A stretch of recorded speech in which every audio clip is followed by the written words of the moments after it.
कितनी चोटें कितने जख्म आए आपको थाना सिटी कोर्ट के अंदर? ये आपकी स्ट्रैटेजी थी कि रिएक्ट या रिटेलिएट नहीं करना? बट ने मुझे कहा कितनी मार खाओगे तुम, तोड़ दूं? मैंने कहा नहीं। पाकिस्तान में सेशन कोर्ट्स के अंदर आज से पहले ये नहीं हुआ? अगर वकील ने काला कोट पहन लिया तो क्या वो उसको अस्तना मिल गया? क्या वो कानून से बढ़ गया? क्या उसके उस पर ऊपर तनकीद नहीं हो सकती? इस्लामाबाद में आपकी पेशी थी तो उस वक्त भी जजेस गेट से एक गाड़ी एंटर हुई, वहां भी जजेस गेट से बगैर नंबर प्लेट के गाड़ी एंटर हो गई, यहाँ आप जजेस गेट से दाखिल हो रहे हैं, तो आपके पीछे भी कोई बिग ब्रदर था? जो लोग आपको मार पीट रहे थे उनका आपसे क्या मुतालबा था? बस कैमरा पकड़ के ऐसे मुंह आ गए कि हमें सिर्फ फुटेज चाहिए। वो बस वायरल होना चाहते थे। वकील साहब ये कहते हैं कि इन्होंने हमें कीड़े मकोड़े कहा, इन्होंने हमें डड्डू कहा। टाई मुख्तलिफ जगह पे नजर आ रही है और वही आप पे इल्ज़ाम लगाने हैं कि नदीम नानी वाला 8 लोगों के साथ आया और उसने हम पे बदतरीन तशद्दुद किया। जिसने सॉफ्टवेयर अपडेट करना है ना, वो चैलेंज करे, मैदान लगाए, मुझे और बट को बुलाए। आप झगड़े की दावत दे रहे हैं? हम बिल्कुल, अगर आप इतने जोगे हैं, आप हमें दें चैलेंज, हम आएंगे। हर बंदे को कहता है ए देखो जी, ए ब्रिगेड का फोन आ गया जी, ए देखो ए मंजाज का फोन आ गया जी, ए देखो जा जो करनी कर ला है तेरे जा साहब, ए रिमांड दे दो इंदा। डॉक्टर अफान कैसर है, ये भी बहुत बड़ा टाउट है चौधरी सरफराज का। फेमस लोगों के ऊपर भौंक के अपना मंजन बेचना, इसकी हर वीडियो आप देखेंगे ना, इस्लामी टच डालना, लोगों को मैनिपुलेट करना और कहना हाँ वाह वाह वाह वाह वाह। तो उसने अरूप को कहा कि तुम्हें पता है आज तुम्हारे घर रेड पड़ने वाली है। वो बड़ी मासूम से बेचारी घबरा गई, कहते अब क्या करूं? कहता आज मैं घर में कह लूं इधर ही आ जाओ। ये सब मैच फिक्स था, ये ड्रामा था और ये ड्रामा इसलिए रचाया गया ताकि 295A जैसा एक संगीन मुकदमा है उसको किसी तरीके से फिजल आउट किया जा सके, माहौल ऐसा बन जाए कि टर्न द टेबल्स हो जाए, तो किसी तरीके से यूके गवर्नमेंट को या यूरोप को ये बताया जा सके कि हमारे साथ यहाँ पे बहुत ज्यादती हो रही है, इसलिए देखिए आपने वीजा कैंसिल करके आपने अनजस्टिफाइड किया, आपने ये किया तो देखिए हमारे साथ यहाँ पे ये सब कुछ हो रहा है। इसकी नौबत ना आती अगर वीजा टर्मिनेट ना होता तो। मैं बस इस पर ज़्यादा बात नहीं करना चाह रहा, मैं आपसे ये कहूँगा कि कुछ इस टॉपिक को छोड़ा जाए। तो इसका फायदा हुआ? हाँ जी तो फायदा हमें अल्लाह ताला की ज़्यादा हम शुक्रगुजार। और अगली पेशी 13 जनवरी को है, ये भी फायदा हुआ। तारीख पड़ गई ना, तारीख पे इतने सेंसिटिव केसेस आपके ऊपर, 295AB 295CB रजब के ऊपर, इसके बावजूद आप पाकिस्तान आ गए। क्या आपके पीछे भी कोई बिग ब्रदर था? बिग ब्रदर ने कहा आओ ग्रीन सिग्नल है। डकी ने रिलीज के बाद एक वीडियो बनाई और डकी को बहुत ज्यादा उस पर व्यूज भी मिले, बहुत एप्रिसिएशन भी मिली। आप इत्तेफाक करते हो उस कंटेंट से? मैंने उसकी सारी वीडियो देखी, उसकी वीडियो को देखने के बाद मुझे बड़ा हर्ट हुआ। मैं जिस अंदाज में कंटेंट किया गया, जो रोस्टिंग पे जुमले इस्तेमाल हुए, जो गालम गलोच हुई, जिस तरह की मीम्स इस्तेमाल होती रही, वो भी जस्टिफाइड नहीं है। ये उसको मैं पिछले 7 सालों से समझाता आ रहा हूँ कि अगर तुमने कुछ करना है तो करो, नहीं करना तो ना करो, लेकिन चक्करबाजी ना डालो। ना हमने आपको पैसे दिए हैं और ना ही हमने आपसे कोई आईफोन लिया है। नहीं, बिल्कुल ऐसे। रजब भट्ट के साथ आपकी जो दोस्ती है ये चंद महीने के अंदर ही बहुत मजबूत हो गई है। अगर आप जिंदगी में अच्छे दोस्त नहीं बनाओगे, आप कभी कामयाब नहीं हो सकते। वो एक वीडियो रजब की आ गई थी ना, जिसमें यूं लगा कि जैसे वो मदहोशी में है या कोई ऐसी शहद की बोतल लगा ली है। उस दिन वो मेरे साथ नहीं था, किसी के अपार्टमेंट में था, किसी एक लड़के के अपार्टमेंट में था, उसने उसको ट्रैप किया।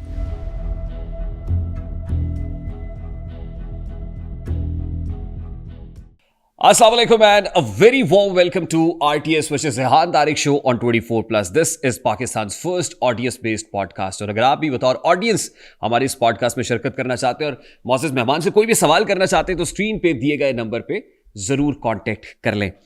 आज का पॉडकास्ट कदरे मुख्तलिफ है, अनऑर्थोडॉक्स तो नहीं कहूँगा, लेकिन हम इसको इनोवेट करना चाहते थे कि इस पॉडकास्ट को लाइव स्ट्रीम करें ताकि बराह रास्त आप लाहौर में हैं, कराची में है, पेशावर में है, केपी में, रहीम यार खान से अटक तक हमारा ये पॉडकास्ट सब लोग लाइव देखें और अनसेंसर्ड अनफिल्टर्ड बातें आप तक पहुंच जाए। बावजूद हम लाइव तो नहीं कर रहे, लेकिन कोशिश यही होगी कि अनसेंसर्ड और अनफिल्टर्ड एक एक जुमला बेन ही आप तक पहुंचे, कोई भी कटिंग ना हो। और जाहिर है यही हमारे इस प्लेटफॉर्म की खूबसूरती भी है। और जब हम बहुत सारी चीज़ें काटते नहीं हैं तो फिर जाहिर है काटने के बाद जो दर्द होता है वो पहले होना शुरू हो जाता है। बाहर कैफ, आज के पॉडकास्ट में ऑडियंस तो नहीं है लेकिन मेहमान है, और मेहमान शख्सियत जो मेरे सामने विराजमान है इस वक्त बहुत ज़्यादा वायरल है। बहुत ज़्यादा बातें इन्हीं के गिर्द घूम रही हैं हमारे सोशल मीडिया पर। कंट्रोवर्शियल भी बहुत है, जहां मैं तो इनके बारे में पहले ही कहता हूं, जहां कोई लड़ाई झगड़ा या कंट्रोवर्सी होती है ना, वहां पे ये ज़रूर होता है। और अभी जितनी फड्डे, जितनी लड़ाइयाँ, जितने झगड़े चल रहे हैं, उसमें भी कहीं ना कहीं ये मौजूद हैं और जिस हद तक मौजूद होना चाहिए, चाहे शायद उससे एक कदम आगे ही होंगे। यूके से मामला शुरू होता है, फिर इस्लामाबाद पहुंचता है, इस्लामाबाद से लाहौर, लाहौर से कराची। एक पिंग पोंग है जो चल रही है। कहते हैं इनका जब मैं नाम लूंगा ना तो आप कहेंगे नाम तो सुना होगा।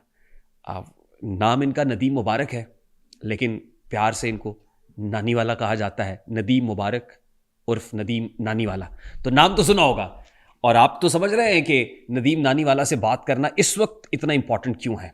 जाहिर है सिटी कोर्ट के अहाते के अंदर जो कुछ हुआ, जो धींगा मुश्ती और जो मछली मंडी बनी, और जिस धक्कम पेल का निशाना शिकार इनके दोस्त मशहूर व्लॉगर मारूफ यूट्यूबर रजब भट्ट बने, और जैसे फरते जज्बात में इन्होंने अपने दोस्त को घेरे में ले लिया, यानी वो बाहों के हिसार में ले लिया। उसके बाद तो दोस्ती के ऊपर लोग लिख रहे हैं कि दोस्त हो तो ऐसा, दोस्त वो जो मुश्किल में काम आए, मुसीबत में काम आए। तो नदीम नानी वाला की दोस्ती की मिसालें ना सिर्फ पाकिस्तान के अंदर बल्कि भारत के अंदर भी, बिला तखसीस मजहब, वो मुसलमान है, वो सिख है, वो ईसाई है, वो हिंदू है, सब इनकी दोस्ती के ऊपर वारे जा रहे हैं। और उसके अलावा जाहिर है जब आपके पास रिकग्निशन होती है तो कंट्रोवर्सीज तो आती ही आती हैं। तो बहुत सारी कंट्रोवर्सीज पे भी बात करेंगे, इनकी दोस्ती पे भी बात करेंगे, थाना सिटी कोर्ट के मामले से लेके 6 जनवरी और 6 जनवरी के बाद 13 जनवरी को क्या होने जा रहा है, इस पर भी बात करेंगे। लेकिन मैं इनकी तरफ आने से पहले सिर्फ यह बताना चाहता हूं कि इनसे एक नशिस्त इसी जगह पे हमारी पहले भी हो चुकी है। वो नशिस्त उस वक्त थी कि जब ये एक और दोस्त को रेस्क्यू करने के लिए पाकिस्तान आए थे और वकला के दरमियान खड़े होकर उन्होंने कहा था बस मैं आ गया हूं, और डकी को, और उस वक्त भी मैंने ऐसे ही कहा था कि नदीम नानी वाला आ गया है, डकी को छुड़ा के ले जाएगा, और वकला के दरमियान में मौजूद थे। और फिर हमने कहा था आइए जरा हमें वो गिदड़ सिंगी बताइए कि आपके पास क्या है। फिर उस दोस्त के साथ क्या हुआ, उसको बिग ब्रदर मैसर आया, इनको वो दोस्त मैसर आया भी या नहीं आया, इस पर भी बहुत सारी बातें हमने करनी है। तो बिला ताखीर जनाब नदीम नानी वाला साहब, अस्सलाम वालेकुम। वालेकुम सलाम। बहुत बहुत शुक्रिया, thank you very much for taking some time out. Thank you ji. UK से इस्लामाबाद पहुंचे, हम आपके पीछे लगे रहे। इस्लामाबाद से लाहौर आ गए, हम फिर पीछे पीछे थे। लाहौर से कराची पहुंचे, कराची में जो कुछ हुआ उसके बाद भी मीडिया भी आ गया। नदीम मुबारक साहब हमारे हाथ नहीं आ रहे थे। नहीं, अभी हमें 10-12 दिन आए हुए हैं, और बस लड़ाई चल रही हैं आपके सामने ही है। कभी कराची, कभी लाहौर, कभी इस्लामाबाद, तो बस इसी चक्रों में, इसी चीज़ों में बिजी चल रहा है सिस्टम। और आज कल रात में लाहौर आया, मैंने आपसे वादा किया कि मैं आपके पास होऊंगा 2-3 बजे, तो मैं आपके पास पहुंचा। जहाँ लड़ाई होती है वहाँ नदीम नानी वाला होता है। देखें, ये किस्मत का खेल है मेरे ख्याल से, कि असल में मेरे ख्याल से जहाँ मेरे दोस्त होंगे वहाँ मैं होऊंगा, तो अगर लड़ाई होगी तो ज़ाहिर है वहाँ पे मैं होऊंगा। जहाँ लड़ाई वहाँ नदीम नानी वाला। हाँ? नहीं, जहाँ लड़ाई नहीं, जहाँ मेरे दोस्त होंगे, वहाँ कोई मसला बनेगा तो मैं ज़ाहिर होऊंगा। कितनी चोटें, कितने जख्म आए आपको थाना सिटी कोर्ट के अंदर? असल में ज़्यादा चोटें तो जब वहाँ या पीछे से वो वकील साहब, उसके साथ पहले तो 5-6 बंदे थे, तो जैसे हम एंटर हुए हैं तो उसने आके जैसे हमला किया, तो बट को जैसे उसने पीछे से बुज़दिली का मज़ारा करते हुए उसने, मैं उसको एक बहुत बड़ा बुज़दिल कहूँगा, वो वकील नहीं, एक बुज़दिल शख्स था, उसने उसको पीछे से वार किया, और उसी टाइम उससे रहा नहीं गया। मैंने उसी वक्त उसको अपने लेफ़्ट बाजू से ऐसे पीछे धकेला उसको, वकील को, और उसको मैंने बट को पकड़ा और अपने हाथों में वहाँ घूम गया और साइड में ले गया। फिर वहाँ से मैं साइड में ले गया, फिर मैं इवन के वो नीचे गिर गया हम, तो फिर मैं बट के ऊपर लेट गया, वो मेरे बाजू पे छोटी छोटी लगी, यहाँ पे, बैक पे। फिर वहाँ पे बट ने मुझे कहा कि मैं तोड़ दूँ, मैंने कहा नहीं। फिर उसने कहा कि अब नीचे आ जाओ, कितनी मार खाओगे तुम। फिर उसने मुझे नीचे फेंका, फिर वो ऊपर आया, फिर उसको मार पड़ी। ऐसे ही ये आगे चलता रहा। आपको इस बात का इदराक नहीं था कि थाना सिटी कोर्ट में आपके साथ ये होगा? नहीं, असल में कंसर्न्स तो होते हैं, लेकिन मुझे रजब ने यह कहा था और मैंने उसको यह कहा था कि अदालत के अंदर ऐसा नहीं हो सकता, क्योंकि अदालत के अंदर जब आप जाते हो, सरेंडर करते हो, तो अदालत के अंदर एक जजेस की पावर होती है, तो जजेस की होती है। और मुझे यकीन था कि जो वकील बरादरी है वो इस तरह की गुंडागर्दी नहीं कर सकती। नहीं, आपने इससे पहले नहीं देखा कि जजेस तो कोर्ट रूम के अंदर वकला के हाथों पिटते हैं? आपने ये नहीं देखा कि बख्शी खाने से जब एक मुलजिम को अदालत पेशी के लिए ले जाया जाता है तो गोलियां उसको भून देती हैं और वो ज़मीन पे बेहिस्सो हरकत पड़ा हुआ होता है, खून बह रहा होता है? पाकिस्तान में सेशन कोर्ट्स के अंदर आज से पहले ये नहीं हुआ? अब बिल्कुल ये देखें, जैसे हमने पूरी पाकिस्तानी कौम, सारी दुनिया ने देखा कि जिस तरह खान साहब को अदालत के अंदर जिस तरह उनके ऊपर वार किया गया हाता अदालत के अंदर, तो लेकिन मुझे लगता है कि हमने मिसमैनेजमेंट की, हमने बहुत लाइट लिया। हमें इस चीज़ को लाइट नहीं लेना चाहिए। हमें मुतलका फोर्सेस से हेल्प आउट लेनी चाहिए थी कि हमें प्रोटेक्शन दी जाए, हमारे ऊपर कंसर्न्स हैं, लेकिन आई थिंक हमने लाइट लिया इस चीज़ को। जो कितने दोस्त थे आपके साथ उस वक्त? मैं और रजब थे, कोई नहीं। बाकी जब हम अदालत में एंटर हुए तो वहाँ पे 4-5 ऐसे लोग खड़े हुए थे, तो वो कह रहे थे कि यार वैसी फ़ोटो शोटो वीडियो बना रहे थे, तो वैसे ही साथ चल रहे थे, तो ऐसी बातें कर रहे थे कि हमारे होते हुए आपको कोई हाथ नहीं लगा सकता। तो उसमें मज़े की बात है कि साथ 2 पुलिस वाले भी थे उनके साथ, तो कहते हैं कि आपको नहीं पता सिंध पुलिस का, आपको नहीं पता ये यहाँ हमारे होते हुए ऐसा नहीं हो सकता। तो जैसे ही उन्होंने आके पीछे से भट्ट साहब को वार किया है, वो उनमें से 3 बंदे वहीं खड़े रहे हैं, जैसे वो जैम हो गए थे। तो मैं हैरान हो गया कि यार क्या बातें कर रहे थे और क्या ये निकले। आपके वकला भी आपके साथ नहीं थे?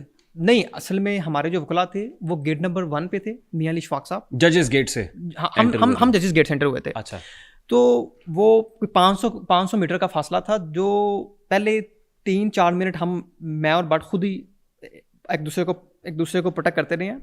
तो जब मियां अली इशफाक साहब आए हैं, उन्होंने आके बड़ी अग्रेसिव तरीके से हमें वहाँ से ऐसे पकड़ा है, और उस मियां साहब ने कहा छोड़ो इन्हें, बड़े गुस्से से। और मियां साहब ने बड़ी दिलेरी का मुकाबला किया, और मियां साहब ने वहीं से लेके कोर्ट रूम से लेके कमेटी रूम तक उन्होंने सिर्फ लॉ की बातें की कि ये तुम जो कर रहे हो ये गुंडागर्दी है, ये वकालत नहीं है। लेकिन वो उनका एक ही काम था, वो बस कैमरा पकड़ के ऐसे मुंह आगे कि हमें सिर्फ फुटेज चाहिए। वो बस वायरल होना चाहते थे कि हम किसी तरह जो है ना हमें फुटेज चाहिए। वो बस इसी चक्कर में कभी मुझे पीछे धकेलना, कभी भट्ट को आगे धकेलना। तो ये दक्कम देर जोल थी, ये तकरीबन मेरे ख्याल से 40 मिनट ये चलती रही। कोर्ट रूम पहले हम बड़ी मुश्किल से पहुँचे, वहाँ पे लड़ाई शुरू हो गई। तो पहले 30-40 मिनट मेरा जो हाथ था ना वो भट्ट के ऐसे था, ठीक है, यहाँ पे ऐसे 30-40 मिनट्स मैंने उसको छोड़ा नहीं। कमेटी रूम जब हम पहुँचे, वहाँ पे जब भट्ट को बिठाया, मेरा हाथ कुर्सी में तब भी ऐसे था, और तब भट्ट को सांस नहीं था आ रहा। उसने कहा कि मुझे सांस नहीं आ रहा। जब उसने कहा कि मुझे सांस नहीं आ रहा, उस वक्त एक ऐसा मोमेंट था कि मैं अंदर से रो पड़ा था उसको देख के कि बेचारे को सांस नहीं आ रहा। तो उसने कहा पानी। तो फिर मैंने कहा पानी, मियाँ साहब को मैंने पानी कहा, तो फिर वो वहाँ पानी आया, उस बेचारे ने पानी पिया। तो बड़ी मुश्किल से मैंने संभाला खुद को। तो मैंने भट्ट को कहा कि बी ब्रेव। तो उसने पानी पिया, फिर उसकी कुछ सांस में कुछ 40 मिनट मेरा हाथ भी ऐसे था उसके ऊपर, और पीछे से उसको लोग ऐसे दबा रहे थे, यहाँ से दबा रहे थे, मुझे यहाँ से दबा रहे थे। तो अंदाज़ा करें कितना वो दिलेर था कि 40 मिनट वो लड़ता रहा, उसने हाथ नहीं उठाया, और उसका सांस आना बंद हो गया था। ये आगे उसकी कोर्ट की वीडियो है जहाँ पे वो बैठा है, शर्ट उसकी फटी और ऐसे वो करा, वहाँ पर बेचारे को सांस नहीं था आ रहा। वहाँ पे एक किस्म का वहाँ पे मैं अंदर से रो पड़ा था उसको देख के कि यार मेरे भाई के साथ ये क्या कर रहे हैं। तो बस वहाँ पे पानी नहीं पिया बेचारे ने। वहाँ फिर दुक्कम देर शुरू हुई। फिर हम वहाँ से मैं आगे मैंने कॉल की बाहर, गाड़ी मैंने फटाफट फ्रंट में लगाई, मैं आगे भागा, गाड़ी आई, वहाँ से मैंने फटाफट अंदर बैठा, मैंने अंदर से बंदे को कहा फटाफट गाड़ी में बैठाओ, तो गाड़ी में बैठा के हम वहाँ से निकले। ये आपकी स्ट्रैटेजी थी कि रिएक्ट या रिटेलिएट नहीं करना? नहीं, ये हमने एक दूसरे से पहले बात की थी कि अगर वहाँ पे इस तरह का मसला बनता है तो हमने अदालत के अंदर डिफेंस में कोई भी हाथापाई नहीं करनी, क्योंकि उनका काम फुटेज लेना होगा और हमें करोड़ों में लोग देखते हैं। अगर हम इस तरह उनके ऊपर वार करेंगे तो इससे ये एक चीज़ मोमेंटम होगा कि शायद हाथापाई हुई है और हमने ये शुरू किया है। जिस तरह के वो वकील जो है वो नौसरबाज वकील, वो इल्ज़ाम भी लगा रहे हैं कि हमने उनके ऊपर अटैक किया, और आपने जितनी भी अदालत के अंदर वीडियोस देखी उसमें साफ देखा जा सकता है कि मैं और वो जा रहे हैं और उस बुज़दिल शख्स ने पीछे से आके हमारे ऊपर हमला किया। नहीं, इसका मतलब आपको अंदाज़ा था कि आपके साथ ये होगा, तभी आपने ये स्ट्रैटेजी बनाई कि आपने रिएक्ट या रिटेलिएट नहीं करना। हमें अंदाज़ा तो देखें, जो चीज़ें चल रही हैं कई महीनों से, कुछ भी हो सकता है, लेकिन अगर हम कोर्ट से बाहर होते तो फिर हम लड़ते कोर्ट के अंदर हमने नहीं था लड़ना। नहीं, इसके बावजूद अगर हमारे साथ आपके साथ कोई गार्ड नहीं था, कोई सिक्योरिटी नहीं थी या दोस्त नहीं थे, आप 2 निहत्ते लोग चले गए, बावजूद इसके कि आपको पता है कि आपके साथ ये होगा, लेकिन हमें श्योर नहीं था कि हमारे साथ ये होगा, क्योंकि इस तरीक से पहले भी हम कराची में गए हैं और वो अदालत के अंदर बैठ गया है, उसने अपनी हाजिर लगाई है, मीडिया टॉक हुई है, वो बाहर आया है और ऐसा कुछ नहीं हुआ वो अपना। तो इसलिए इसी चीज़ को मद्देनजर रखते हुए हम वहाँ पे दोबारा गए और हमें था कि ऐसा कुछ नहीं होगा।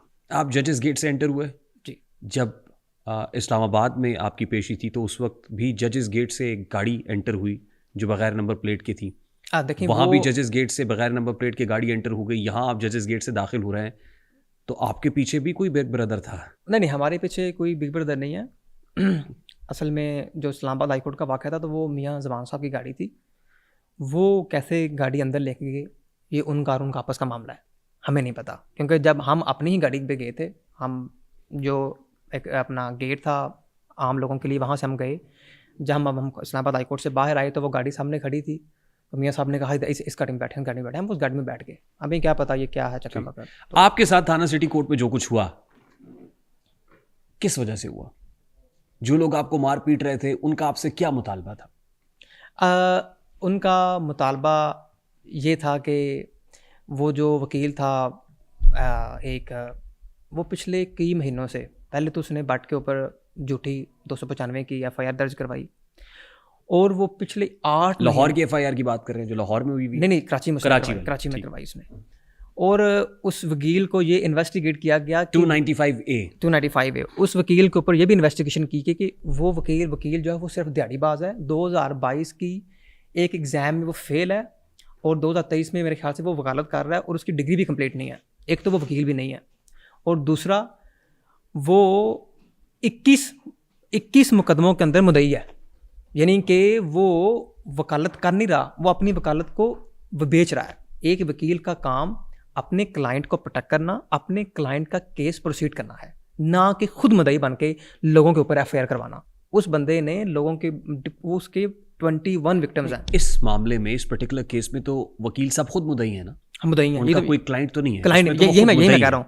वो 21 मुकदमा में खुद मुद्दई है। हाँ। उसका काम ही है लोगों से दिहाड़ी लगाना, लोगों को ब्लैकमेलिंग करना, लोगों के ऊपर पर्चा करवाना, फिर ब्लैकमेलिंग करना। आपसे कोई पैसे मांगे? किसने? उसने नहीं। हम जो उसने क्या पैसे मांगने थे हमारे उसका ये मुतालबा था कि मेरे साथ बैठें, मुझसे माफ़ी मांगें और मुझे थोड़ी हाइप शाइप दें और बोलें कि वकील साहब हमारे भाई हैं, बस मिसअंडरस्टैंडिंग होगी तो मैं अपना केस वापस ले लूँगा, कि चलो मुझे हाइप शाइप मिल जाएगी, मुझे थोड़ा व्यू इश्यूज़ मिल जाएगा और मैं अपना थोड़ा पावा बना लूँगा। देखें मैंने क्या कर दिया, जिस बंदे ने ये मैंने FIR दी थी उसने आगे मेरे मुकदमों में बैठ के उसने माफ़ी मांग ली, मैंने उसको अल्लाह की रज़ा से माफ़ कर दिया। क्योंकि बट ने ऐसी कोई हरकत की नहीं थी कि जिसके लिए बट उसके पास जाता और उसको कहता कि सॉरी जी। तो बट ने वहाँ पे 40 मिनट मार खाई मेरे साथ। उसने तब उन्होंने वहाँ पे जोर लगा दिया कमेटी रूम के अंदर कि माफ़ी भी, ऐसे कैमरे ऊपर कर दिया कि माफ़ी मांगो। बट ने कहा माफ़ी नहीं मांगनी। मियाँ साहब ने कहा माफ़ी नहीं मांगनी, ऐसी जो भी बात होगी बाद में होगी, कोई माफ़ी शाफ़ी नहीं मांगनी। डोंट यू थिंक नदीम नानीवाला साहब कि गुफ्तगू करते हुए आपको बहुत ख्याल रखना पड़ता है? बिल्कुल ऐसी है। 295A का मुकदमा दर्ज ना होता अगर ज़बान से कोई ऐसे अल्फाज अदा ना होते? ज़बान के अल्फाज की बात नहीं थी। 295A या कंडक्ट ऐसा 2 साल पहले एक वीडियो बनाई थी, फनी वीडियो रजब ने, जो कि एक नमाज की वो वीडियो थी। That I agree। हाँ, इसी को रेफर किया वकील साहब ने। हाँ। और फिर उसके बाद वकील साहब ये कहते हैं कि इन्होंने हमें कीड़े मकोड़े कहा, इन्होंने हमें डड्डू कहा। रजब ने, बट ने किसी भी वीडियो में कीड़े मकोड़े नहीं कहा, ठीक है। उस वकील ने कई बार से टारगेट किया, फैमिली वाला पैन भी लागर। क्या एक वकील को ये जेब देता है वो किसी बंदे के बारे में इस तरह की गुफ्तगू करे सोशल मीडिया पे? मैं तो उसको वकील ही मानता। वो एक बंदे के बारे में मुसलसल इस तरह की वीडियो लगा रहा है टिकटॉक के ऊपर कि पैन भी लागर तुम आ रहे हो, ये है वो है, इस तरह की वो कम्युनिकेशन कर रहा है। तो क्या रजब अपना अब जो दूसरा जो बंदा है वो कोई हक नहीं रखता उस पर तनकीद करने का? अगर वो बंदा इतनी बिलो द बेल्ट तनकीद कर रहा है तो क्या, क्योंकि अगर वकील ने काला कोट पहन लिया तो क्या वो उसको अस्तना मिल गया? क्या वो कानून से बढ़ गया? क्या उस पर ऊपर तनकीद नहीं हो सकती? क्या उसको अरेस्ट नहीं किया जा सकता? उसको सब कुछ किया जा सकता है। अगर कानून की नज़र में सब बराबर है, चाहे वो आम शहरी हो चाहे वो वकील हो। अगर आपने काला कोट पहना इसका ये मतलब नहीं है कि आप बदमाश हो, आप बदमाशी करोगे। मैं आपको ये भी बता दूं कि मैंने इस सारे वाक़या में सिंध पुलिस को बहुत कमज़ोर पाया कि जिस तरह उन वकीलों के ऊपर हमने FIR करवाई। FIR का इंदराज तो हो गया है वो क्लब में। हाँ, FIR करवाई और मुझे एक्सपेक्टेशन थी कि वो जाएँ, अब वो अरेस्ट करेगी सिंध पुलिस उनको। और मैं यहाँ पे ख्वाजा तहसीन पेश करता हूँ गवर्नर साहब कामन तसूरी साहब को, कि जिन्होंने हमें कॉल की और उन्होंने हमें बड़ा डांटा कि आपको सिक्योरिटी चाहिए थी, आपने हमें बताया नहीं, आप हमारे शहर में आए, आप हमारे मेहमान थे। उन्होंने कहा कि कोई नहीं, कुछ घंटों में आपकी FIR होगी इंशाल्लाह। और ये कराची की हिस्ट्री में पहली बार किसी वकील के ऊपर FIR हुई और FIR करवाई, और हमें उम्मीद थी कि उनको अरेस्ट किया जाएगा, लेकिन उन्हीं वकीलों ने जाके मुतलका थाने में SHO को तशद्दुद का निशाना बनाया, जो कि आपके सामने है। और मैं आपको ये कहता हूँ कि अगर उन्हीं वकला की एक वीडियो भी आई जिसमें कोट और शर्ट फटी हुई है, टाई मुख्तलिफ जगह पे नज़र आ रही है, और वही आप पे इल्ज़ाम लगा रहे हैं कि नदीम नानी वाला 8 लोगों के साथ आया और उसने हम पे बदतरीन तशद्दुद किया। देखिए, ये वीडियो जो है मैंने देख रहा हूँ मैं इंस्टाग्राम पे और टिकटॉक में, इसके ऊपर मेरा कोई कमेंट नहीं, क्योंकि इसकी हिस्ट्री मैं नहीं जानता कि वैसा इल्ज़ाम क्यों लगा रहा है। और इसके साथ साथ उसने ये भी इल्ज़ाम लगाया कि नदीम नानी वाला का भी सॉफ्टवेयर अपडेट किया जाएगा। मैं तो ये कहता हूँ कि यार, जिसने सॉफ्टवेयर अपडेट करना है ना, वो चैलेंज करे, मैदान लगाए, मुझे और भट्ट को बुलाए, वो भी आए, हो जाए मुकाबला। कोई जिसने मुकाबला करना है मैदान में मुकाबला करे। ये कौन सा मुकाबला है कि अदालत के अंदर हम आएँ, अपने आप को सरेंडर करें और आप एक जत्था लेके हमारे ऊपर हमलावर हो जाएं? ये तो मुकाबला नहीं है, ये मुकाबला नहीं है। आपने मुकाबला करना है, आप करें, आप जगह बताएं, मैं और भट्ट आएंगे। आप झगड़े की दावत दे रहे हैं? हम बिल्कुल, अगर आप इतने जोगे हैं, आप हमें दें चैलेंज, हम आएंगे। लेकिन ये तो वो बात हुई कि मुझे किसी ने चैलेंज किया, वो अकेला आया और मैं साथ में 100 लोग ले गया और जाकर मैंने उसको मारा और मैंने कहा लो जी बल्ले बल्ले। ये तो बदमाशी है। देखें, ये बदमाशी है। इस तरह की चीज़ों को हम सपोर्ट नहीं करते, इस तरह की नौसरबाजी को हम सपोर्ट नहीं करते। और मैं आपको ये भी बता दूं कि ये 2 वकीलों ने जिस SHO को तशद्दुद का निशाना बनाया, अगर ये इस तरह के 2 नौसरबाज वकील खुदा की कसम पंजाब के अंदर पुलिस के ऊपर इस तरह का तशद्दुद करते, मरीम नवाज़ से हमारे इख्तलाफात होंगे। क्योंकि लास्ट टाइम पे मैंने आपके पॉडकास्ट में कहा था कि मरीम नवाज़ को भी हमने रिक्वेस्ट की थी कि आप ये जो NCCA की जो ड्रामा चल रहा है, आप इसके ऊपर कुछ करें। उन्होंने कुछ नहीं किया, वो खामोश रहीं। लेकिन अगर ये 2 नौसरबाज वकील पंजाब पुलिस का इस तरह करते, लेकिन पंजाब पुलिस उनको इस तरह अपडेट करती कि वो ज़िंदगी में दोबारा वकालत ना करते, मैं आपको गारंटी देता हूँ कि मरीम नवाज़ का क्लियर स्टांस है कि जुल्म के आगे किसी की नहीं चलेगी, जुल्म ज़्यादती नहीं होगी, चाहे वो वकील हो या आम शहरी हो, तुन के रखो। ये शिकवा आप किसके साथ कर रहे हैं? वज़ीर आला सिंध के साथ? ये मैं शिकवा कर रहा हूँ कामरान तिसौरी के साथ? नहीं, कामरान तिसौरी साहब उन्होंने तो बहुत सपोर्ट किया, उन्होंने FIR करवाई। क्या सपोर्ट किया? FIR हो गई, अभी तक वकला दंदनाते फिर रहे हैं। लेकिन वो तो गुंडा कर दिया ना।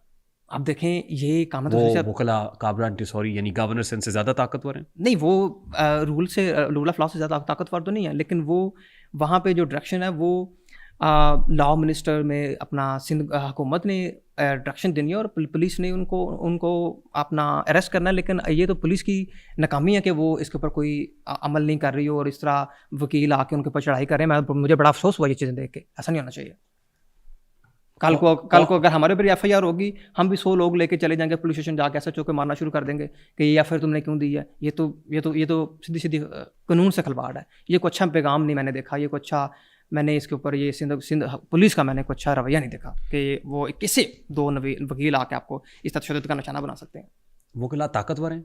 वकला ताकतवर मुँह जोर हैं? वकला सिर्फ मेरे ख्याल से इसलिए ताकतवर हैं क्योंकि उनके अंदर एक यूनिटी है, और आम पब्लिक के अंदर जो है किसी भी चीज़ को लेके मैंने यूनिटी नहीं देखी। जैसे हमारी मजदूर बरादरी है, अगर उनके अंदर यूनिटी हो वो तो किसी को हिलने ना दें। लेकिन वकला के अंदर अब देखें ना, वो उनके जो उन्होंने किया है अहाता अदालत के अंदर, सिंध हाई कोर्ट बार साहब उनको सपोर्ट कर रहे हैं। हालांकि उनको सपोर्ट नहीं करना चाहिए, उनके सीधे लाइसेंस मुअत्तल करने चाहिए कि यार इन्होंने जो काम किया ये हम इसको सपोर्ट नहीं करते, लेकिन वो उनका साथ दे रहे हैं। मेरी इतलात के मुताबिक कल कमेटी रूम के अंदर एक मीटिंग बुलाई गई है इस पर्टिकुलर इशू को लेके, और कोशिश उनकी ये है कि किसी तरीके से तस्वीया हो सके। जी, उन्होंने हमें रिक्वेस्ट की है, हमारे मियाँ साहब वकील साहब को रिक्वेस्ट की है कि इस मामले का हल निकाला जाए, तो दोनों पार्टियों को बैठाया जाए।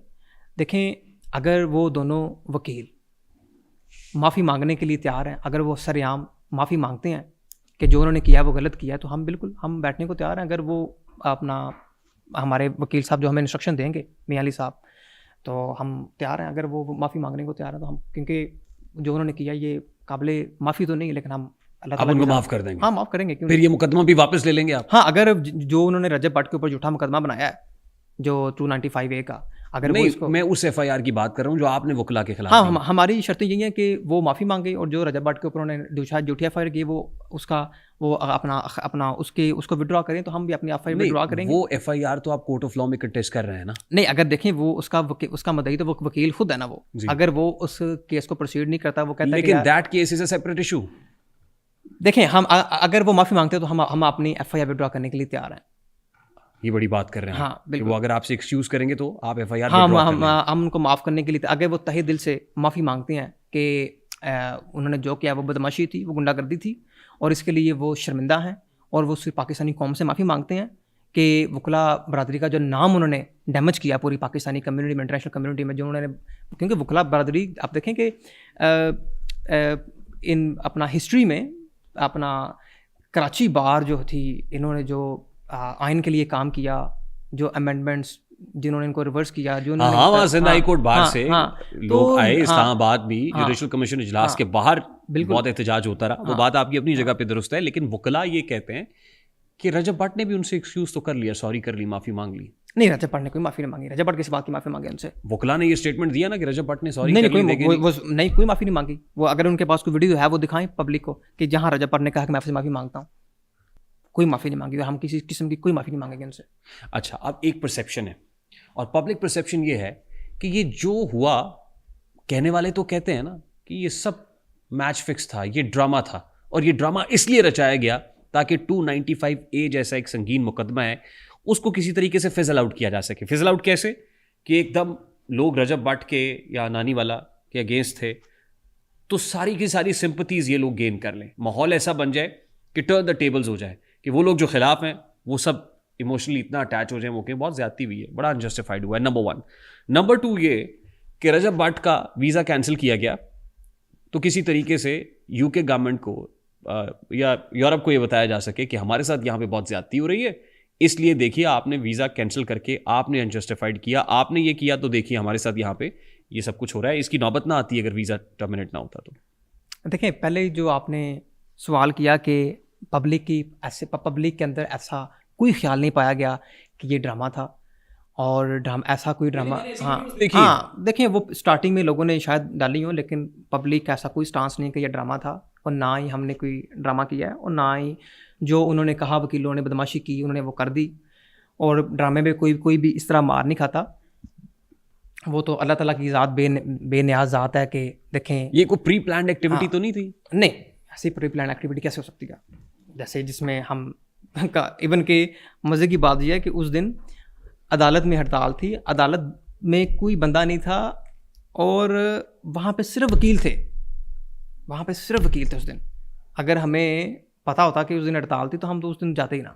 नहीं, आपके लॉयर ने भी आपको नहीं बताया था? मियां अली इशफाक साहब ने क्योंकि हम रात को ट्रैवल किया, सुबह तक कोई हड़ताल नहीं थी। जब हम सुबह, ये जो वकील था इसका काम ही है अदालतों में दरवाजे बंद करना, लेकिन लॉयर कम्युनिटी तो बड़ी कनेक्टेड होती है और इन्फॉर्म्ड होती है। मियां अली इशफाक जैसे लॉयर को हड़ताल नहीं थी, हमारे जाने से आधा घंटा पहले हमें पता चला कि हड़ताल हो गई है, अदालत को बंद कर दिया गया। लेकिन उसी बंदे ने अदालत को बंद करवा के साथ तरफ से वकीलों को बुला के हमारे ऊपर ये सारा हल्ला बोला। लेकिन ना उसका तो फायदा हुआ आपको, वो ये हुआ कि आपको मजीद वक्त मिल गया।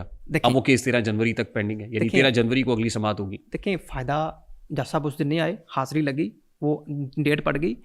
हमें फ़ायदा क्या होना है, डेट पड़ गई 13 को और आपके सामने ही है कि जब वो वकील वहाँ पे सारे इकट्ठे हुए हैं, 100+ वकील, उन्होंने जिस तरह हमारे साथ ज़्यादती की है, मैं बस इस पर ज़्यादा बात नहीं करना चाह रहा। मैं आपसे ये कहूँगा कि कुछ इस टॉपिक को छोड़ा जाए। इसका फ़ायदा नहीं हुआ आपको? नहीं, हमें इसका क्या फ़ायदा होना है? हाँ, ये आप जो फ़ायदे की बात कर रहे हैं, देखें पाकिस्तान की हिस्ट्री में जब भी किसी सोशल मीडिया इन्फ्लुएंसर को मारा गया पब्लिक के अंदर, लोगों ने उसका शुगर लगाया। ऐसा आज तक नहीं देखा गया कि जिस बंदे को मार पड़ी हो लोग कहें कि ऐसे ज़्यादती आती हुई है। नहीं, आपके लिए तो लोग कह रहे हैं ज़्यादती हुई है। वही मैं कह रहा हूँ, क्योंकि ये देखें अल्लाह ताला की ज़ात बेनियाज है। तो ये फ़ायदा हुआ ना आपको कि मार खा के भी अल्लाह ताला ने हमें इज्जत दी और जिन लोगों ने हीरो बनना था अल्लाह ताला ने उनको जिल्लत दी। ये अल्लाह ताला की ज़ात है। तो इसका फ़ायदा हुआ आपको? हाँ, जी तो फ़ायदा हमें अल्लाह ताला की ज़ात का हम शुक्रगुजार। और अगली पेशी 13 जनवरी को है, ये भी फ़ायदा हुआ। 13 जनवरी को क्या फ़ायदा होना, वो तो डेट पढ़नी पड़नी थी, तारीख पड़ गई ना, तारीख पे तारीख। और उसके अलावा 295A जैसे सेंसिटिव इशू जिस पे लोगों के सेंटिमेंट्स बहुत हाई होते हैं, ठीक है, वीज़ा टर्मिनेट हुआ, अब वो वीज़ा दोबारा लग जाएगा? वीज़ा दोबारा नहीं लगेगा। वीज़ा जो है वो कैंसिल हुआ है 295C परफ्यूम वाले केस के अंदर। उन्होंने होम ऑफिस ने लिखा है कि जब आपने वीज़ा एप्लीकेशन की थी उस वक्त आपके ऊपर FIR थी 295 परफ्यूम वाली, उसका आपने अपनी एप्लीकेशन के अंदर जिक्र नहीं किया, इसलिए उसका ट्रायल पेंडिंग है, उसका ट्रायल फेस करें, उसके बाद आपने जो दोबारा एप्लीकेशन तो आप करेंगे। उनको बताएंगे नहीं कि ऐसे ट्रायल फेस करें, इस माहौल के अंदर हम ट्रायल फेस नहीं, करें, उसका जहां हम हाथा अदालत के अंदर पीटा जा रहा है। उस एप्लीकेशन देखें, जब रजब भट्ट ने वो वीज़ा एप्लीकेशन डाली थी, उस एप्लीकेशन की डेट से पहले वो मुकदमा खारिज हो चुका था। वो मुकदमा नहीं, वो 295C वाला मुकदमा अखराज हो चुका था। तो भट्ट ने जो जवाब दिया एप्लीकेशन के अंदर कि आपके ऊपर कोई पेंडिंग कोई एक्टिव केस है, तो भट्ट ने वहाँ पे कहा यस, उसका जवाब ठीक था। उन्होंने जो वीज़ा कैंसिल किया, उन्होंने बेस्ड ऑन आर्टिकल के ऊपर उसका वीज़ा कैंसिल किया। हमने उसके खिलाफ एडमिनिस्ट्रेटिव रिव्यू डाला हुआ है, जिसके अंदर हमने लाहौर कोर्ट की जजमेंट लगाई हुई है, जिसमें जज साहब की हमने जजमेंट लगाई है कि ये मुकदमा उस डेट एप्लीकेशन डेट से पहले अखराज हो चुका है। तो जैसे ही इसका डिसीजन आएगा, उसका वीज़ा रीइंस्टेट हो जाएगा, या हम ऑफिस को बोलेगा कि आप दोबारा वीज़ा अप्लाई करें। उस वीजे को रीइंस्टेट करने में ये इंसिडेंट सपोर्ट करेगा? ये इसका कोई लेना देना नहीं उससे। नहीं, ये एविडेंस रखेंगे आप वहां पे, देखेंगे यही हो रहा है? नहीं, इसका कोई लेना देना नहीं से दोस्तों। ये जो मुकदमा है, ये वाला अपना ये जो एक कराची वाला, इसका कोई लेना देना नहीं उस एप्लीकेशन से। ये तो उसकी एप्लीकेशन के बाद का मुकदमा है। तो बाद का मुकदमा कि पहले की वीज़ा इशू से कोई लेना देना नहीं। अब मेरा बड़ा सादा सा सवाल है, इतने सेंसिटिव केसेस आपके ऊपर, 295AB 295CB रजब के ऊपर, आपके ऊपर भी इवन NCCI के केसेस हैं, और फिर अभी नो फ्लाई लिस्ट के ऊपर आपका भी नाम है। इसके बावजूद आप पाकिस्तान आ गए। क्या आपके पीछे भी कोई बिग ब्रदर था? बिग ब्रदर ने कहा आओ, ग्रीन सिग्नल है, हम तुम्हें पाकिस्तान में वेलकम करेंगे। वहाँ से जजेस गेट से गाड़ी आएगी बगैर नंबर प्लेट के, प्राडो वो बिठाएगी और फुराटे भरती हुई लाहौर ले आएगी। देखें, पाकिस्तान की जो हिस्ट्री रही है 76 साल जो हिस्ट्री है, इसमें बैकएंड में जो चीज़ें चलती हैं वो तो सारी कौम को पता है कि बैकएंड पे क्या होता है, कैसे लोगों के ऊपर केसेस बनाए जाते हैं, कैसे लोगों को ब्लैकमेल किया जाता है, फिर कैसे लोगों को रिलीज़ किया जाता है, फिर कैसे लोगों के माइंड के साथ खेला जाता है। लेकिन हमारे मुकदमे में जो मेन जो किरदार था वो था चौधरी सरफराज का। चौधरी सरफराज, आप NCCI की केस की बात करें? नहीं, मैं पहले ये बात कर रहा हूँ कि आप यूके से जो आप पाकिस्तान आए, वापस आया, वो हमने वही इंस्ट्रक्शन फॉलो की जो हमें मियाँ अली इशफाक साहब ने इंस्ट्रक्शन दी। मियाँ अली इशफाक साहब को बिग ब्रदर ने कह दिया था ये देखें, मियाँ अली आप इनको वापस बुला लें पाकिस्तान? नहीं, हालात साजगार हो गए। नहीं, मियाँ अली इशफाक साहब को उनके अच्छे ताल्लुकात हैं इन एवरी अपना प्लेटफॉर्म के अंदर। उन्होंने हमें ये कहा था कि जब तक डक्की बाहर नहीं आता आपने पाकिस्तान नहीं आना। तो जब जैसे डक्की बाहर आया, उसके कुछ दिनों बाद उन्होंने हमें कहा कि हम आपके बिलें ले रहे हैं इस्लामाबाद हाई कोर्ट से, हम through the rule of law चलेंगे, हम बाय लॉ चलेंगे और आप आओ, इंशाल्लाह ताला कोई ऐसा मसला नहीं बना। अगर बाकी कोई बिग ब्रदर होता तो मुझे इस्लामाबाद एयरपोर्ट के ऊपर 40 मिनट डिटेन ना किया जाता, तो मैं बस आता ऐसे फटाफट चला जाता। आज से 2-3 महीने पहले जो इन्फ्लुएंसर्स पे हालात थे, आज वो हालात बेहतर हो गए हैं। कौन किरदार अदा कर रहा है? ये आपका अच्छा सवाल है कि कौन किरदार अदा कर रहा है। देखें, मैं इसमें आपको एक ऐसी चीज़ बताना चाहूँगा कि जो शायद आज तक किसी ने नहीं बताई। जो मेन जो मुद्दा था वो सिर्फ डक्की के ऊपर था,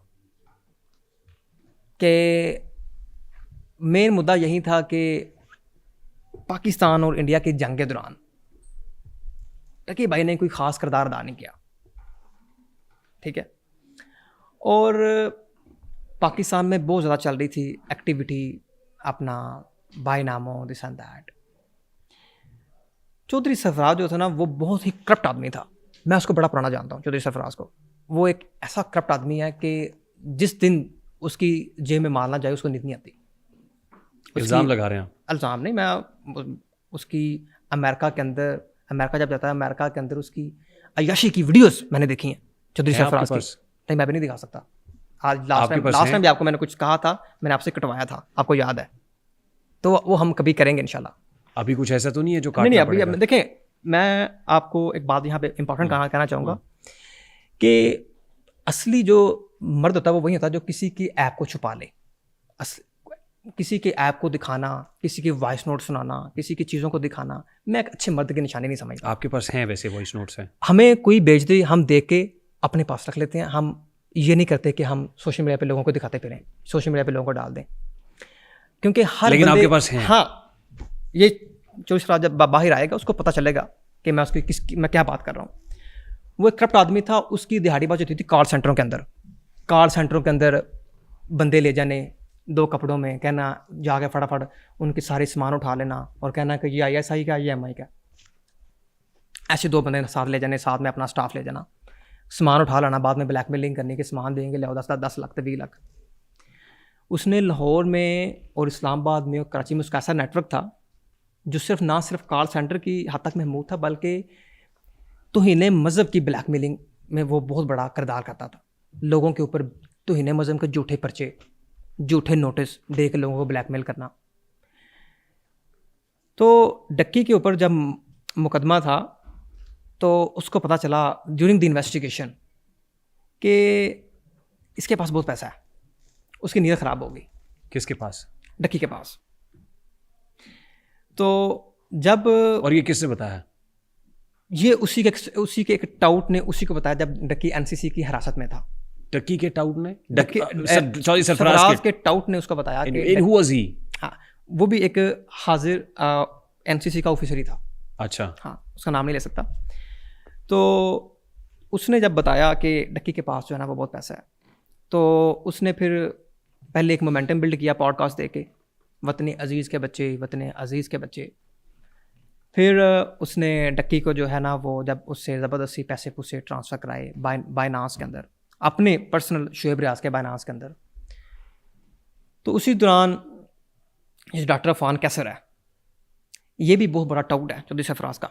डॉक्टर अफान कैसर एक ऐसा नौसरबाज आदमी है जो, डॉक्टर अफान कैसर जो इन्फ्लुएंसर है, ये पास्ट में हमारे ऊपर बहुत बोला है, हमारी फैमिली तक इसने टारगेट की है, लेकिन हमने इसको कभी रिस्पॉन्स नहीं किया, क्योंकि इसका काम ये है फेमस लोगों के ऊपर भौंकना और भौंक के अपना मंजन बेचना। और इसकी हर वीडियो आप देखेंगे ना, इस्लामी टच डालना, लोगों को मैनिपुलेट करना और कहना हाँ हाँ वाह वाह वाह वाह वाह। डक्की की जब ये चौधरी सरफराज से मिलने जाता है डॉक्टर अफान कैसर, ये उनका पॉडकास्ट करता है और उसके दौरान कहता है कि डक्की ने तो लिया ज़रा ले आओ, डक्की ने तो ज़रा ले आओ।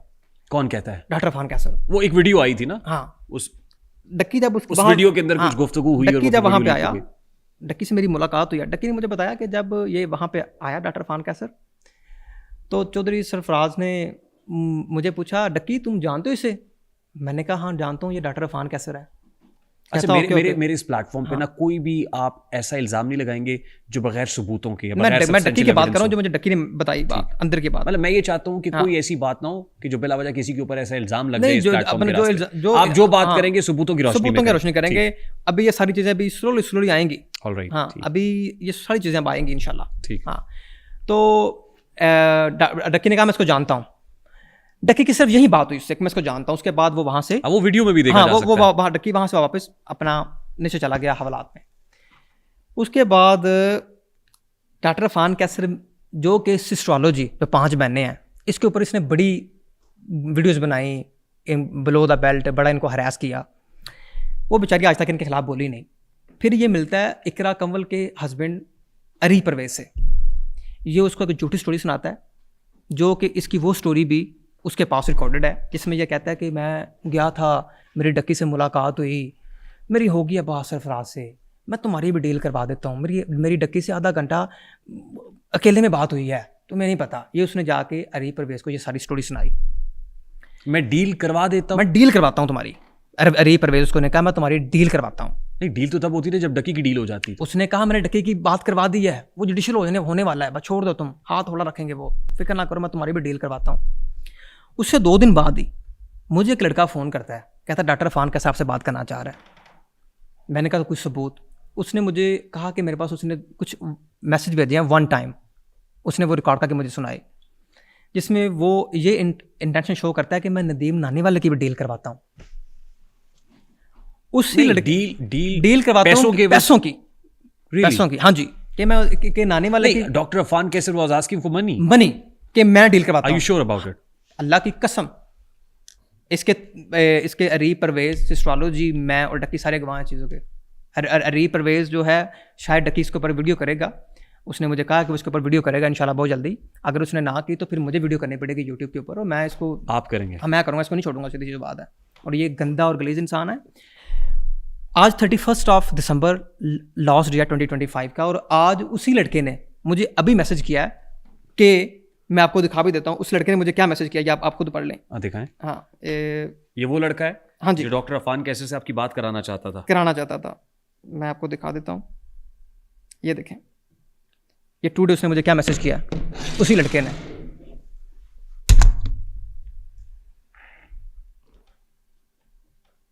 अस्सलाम वालेकुम, आपके इंटरव्यू के बाद डॉक्टर अफान ब्लॉक कर गया मुझे। अच्छा, हाँ जी। तबीयत कैसी है आपकी, ठीक है आप? अच्छा, ये डॉक्टर अफान, मैं अब ये नाम नहीं ले रहा, हाँ, जिसने आप मैसेज किया हुआ है, क्योंकि इसको जिन साहब ने मैसेज किया है उनको भी मैं बड़े अच्छे तरीके से जानता हूँ। जानते हैं जी, मैं जानता हूँ। इनसे भी आप कंफर्म कर सकते हैं, इनसे भी रब्ता किया था उन्होंने, इसी के थ्रू से मुझे डील भिजवाई, इसी लड़के के थ्रू से मुझे डील भिजवाई। All right. हाँ जी। और वो कहते हैं कि आपने जो इंटरव्यू डॉक्टर अफान हाँ जी, कैसर से 2 दिन मुतालिक पहले दिया, जो मैंने उसके बाद इस लड़के को उसने ब्लॉक कर दिया, मैसेज कुछ जो भी इसको कन्वे किया उसने मैसेज ब्लॉक कर फॉर दिया। व्हाट रीजन, क्यों ब्लॉक क्यों किया?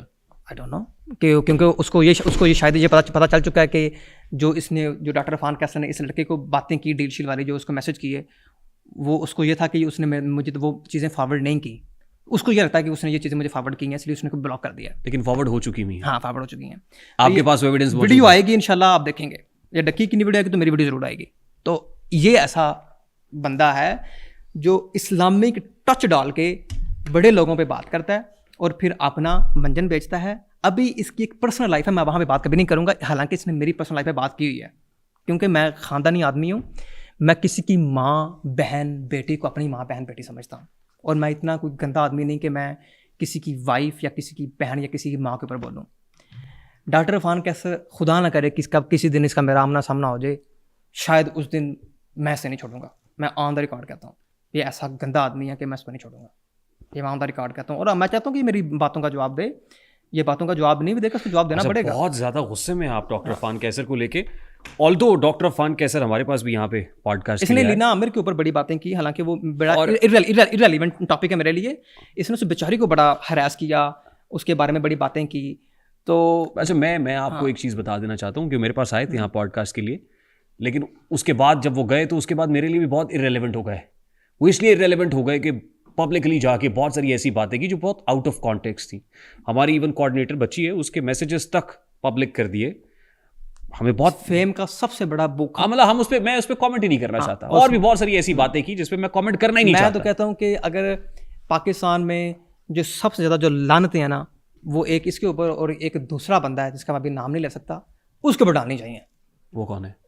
वो भी एक बंदा है जो आप बात कर रहे थे कि जब डक्की ने वीडियो डाली, उसने कहा कि अगर ज़िंदगी में मुश्किल वक्त आता है ना, तो आपको आपकी फैमिली बचाती है, और एक बिग ब्रदर आता है, वो शैडो में काम करता है, वो आपकी फैमिली को कुछ होने नहीं देता, ये नहीं करता, वो नहीं करता। मैंने उसकी सारी वीडियो देखी। उसकी वीडियो देखने के बाद मुझे बड़ा हर्ट हुआ। मैं डक्की की वीडियो बहुत हर्ट हुआ। मैंने कहा कि ज़िंदगी में ये भी एक्सपीरियंस मिल चुका है इस वीडियो को देखने के बाद कि किसी के लिए ज़्यादा अच्छा होना भी दुख है। दुख होता है जब आप किसी के ज़्यादा इतना अच्छा, किसी के लिए बहुत कुछ करते हैं ना, तो ये भी एक दुख ही है कि जब आपको वो इग्नोर ही कर दे। हाँ, डक्की ने आपका नाम नहीं लिया। हाँ, मैंने उसकी वीडियो के नीचे कमेंट किया कि Ducky I am with you, तो नीचे लोगों ने मुझे ये कमेंट रिप्लाई किया कि अब क्यों आए हो। तो मैं लोगों को बता दूं कि आज ऐसी बातें बताने लगा हूं कि मैं चाहूँगा कि डक्की भी उस बंदे का नाम ले। अगर डक्की ने उस बंदे का नाम ना लिया तो शायद मैं अपनी यूट्यूब वीडियो में उस बंदे का नाम लूँगा। डक्की को जब डिटेन किया गया, सबसे पहले उसको कॉल मैंने की एनसीसी के अंदर। मैंने कहा ब्रेव रहना। दूसरी कॉल फिर मैंने की उसको, मैंने कहा ब्रेव रहना। सुबह संडे वाले दिन उसको पेश किया गया जज साहब की अदालत में। मैंने उसकी वाइफ से कांटेक्ट किया, मैंने कहा बहन डक्की को 12:30 बजे पेश करें, फटाफट पहुंचो वकील के साथ।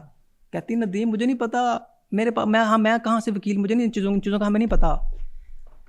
मैंने अपने दोस्त से कांटेक्ट किया, हमने जिनका नाम मोइज़ भाई है, हमने एक वकील अरेंज किया ज़ैन कुरैशी। हमने वो बंदा अपनी तरफ से वहाँ पेश किया, कॉम्पिटेंट वकील है FIA का। तो इनकी वाइफ को मैंने वहाँ भेजा फैमिली के साथ। 3 दिन का रिमांड मिला। दूसरा वकील किया मैंने, दिन में घंटों डिस्कशन चल रही है, डक्की से बात चल रही है। उसी दौरान जो मैं 7 साल डक्की के साथ रहा हूँ, अभी एक रिसेंटली एक लड़का, आप उसको जानते हैं, अभी नाम नहीं इसका ले रहा, वो डक्की के क्लोज आना शुरू हो गया। इवन कि वो डक्की कितना क्लोज आ गया कि डक्की की वाइफ की भी बात उससे, यानी कि उसने नंबर एक्सचेंज कर दिया कि कोई प्रॉब्लम हो तो उसको बता देना। मैंने डक्की को समझाना शुरू किया कि ये बंदा जो है ना, ये नौसरबाज है, इससे दूर रहो। डक्की मेरी बातों को सीरियस नहीं लेता। डक्की उसको बहुत ज़्यादा, मैंने डक्की को जब भी कहना ना कि यार तुम इससे क्यों मिले हो, तो उसने कहना कि यार वो मेरा ये दिस एंड दैट। उस बंदे ने दूसरे दिन संडे की रात जब उसका 3 दिन का रिमांड हुआ, उसने अरूप को फ़ोन किया, अरूप जतोई जो डक्की की वाइफ है, अरूप जतोई को फ़ोन किया कि जज साहब से मेरी बात हो गई है, जज साहब के बेटे से मेरी बात हो गई है, आप अभी उसकी तरफ जाना है। अरूप ने मुझे बताया कि नदीम वो इस तरह कह रहा है। मैंने उसको कहा कि तुमने इस बंदे को ब्लॉक करना है, ये बंदा एक हरामी है, इसको तुमने मुंह नहीं लगाना। डक्की अरूप जतोई की उसकी सारी कम्युनिकेशन भी रिकॉर्डेड है और मेरे पास भी सब कुछ रिकॉर्डेड है, ठीक है।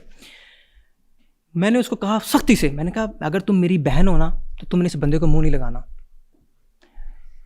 अगले दिन उसने मेरी बात को सीरियस नहीं लिया। अगले दिन वो चक्करबाजी डाल के अरूप जतोई और डक्की की मदर को वो अपने साथ एक किसी लड़के के पास ले गया, गाड़ी में बिठा के ऑडी GT के अंदर, जो कि उसके दोस्त की गाड़ी थी या उसकी अपना, आई डोंट नो।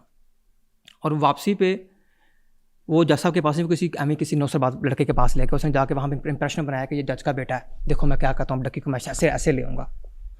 और वापसी पे उसने डक्की की वाइफ को कहा कि गाड़ी तुमने ड्राइव करनी है। वो बड़ी भोली मासूम सी लड़की है, उसने कहा मैं क्यों ड्राइव करूँगी गाड़ी, कहती नहीं तो आप ड्राइव करें, मुझसे नहीं चलनी। वापसी पे उसने ज़बरदस्ती उसकी वाइफ से गाड़ी ड्राइव करवाई घर तक आते DHA वापस आते।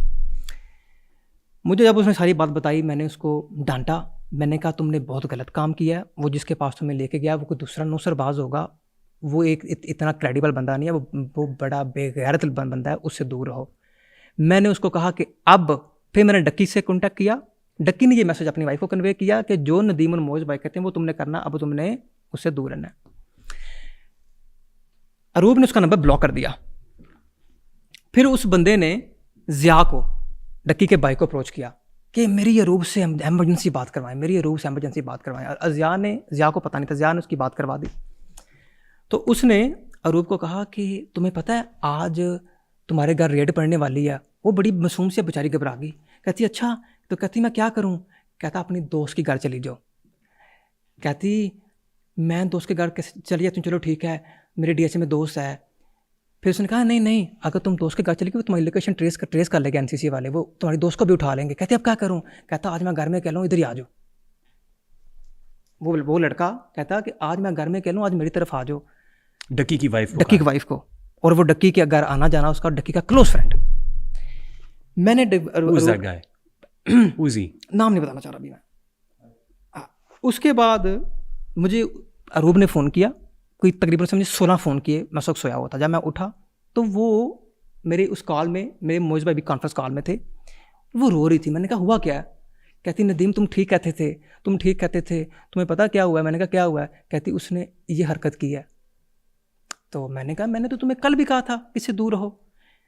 मैंने डक्की को ये सारी बात बताई NCC के अंदर कॉल के ऊपर कि यार ये सारी चीज़ चली है। तो उसने अपने घर कन्वे किया कि उस बंदे से दूर हो जाओ।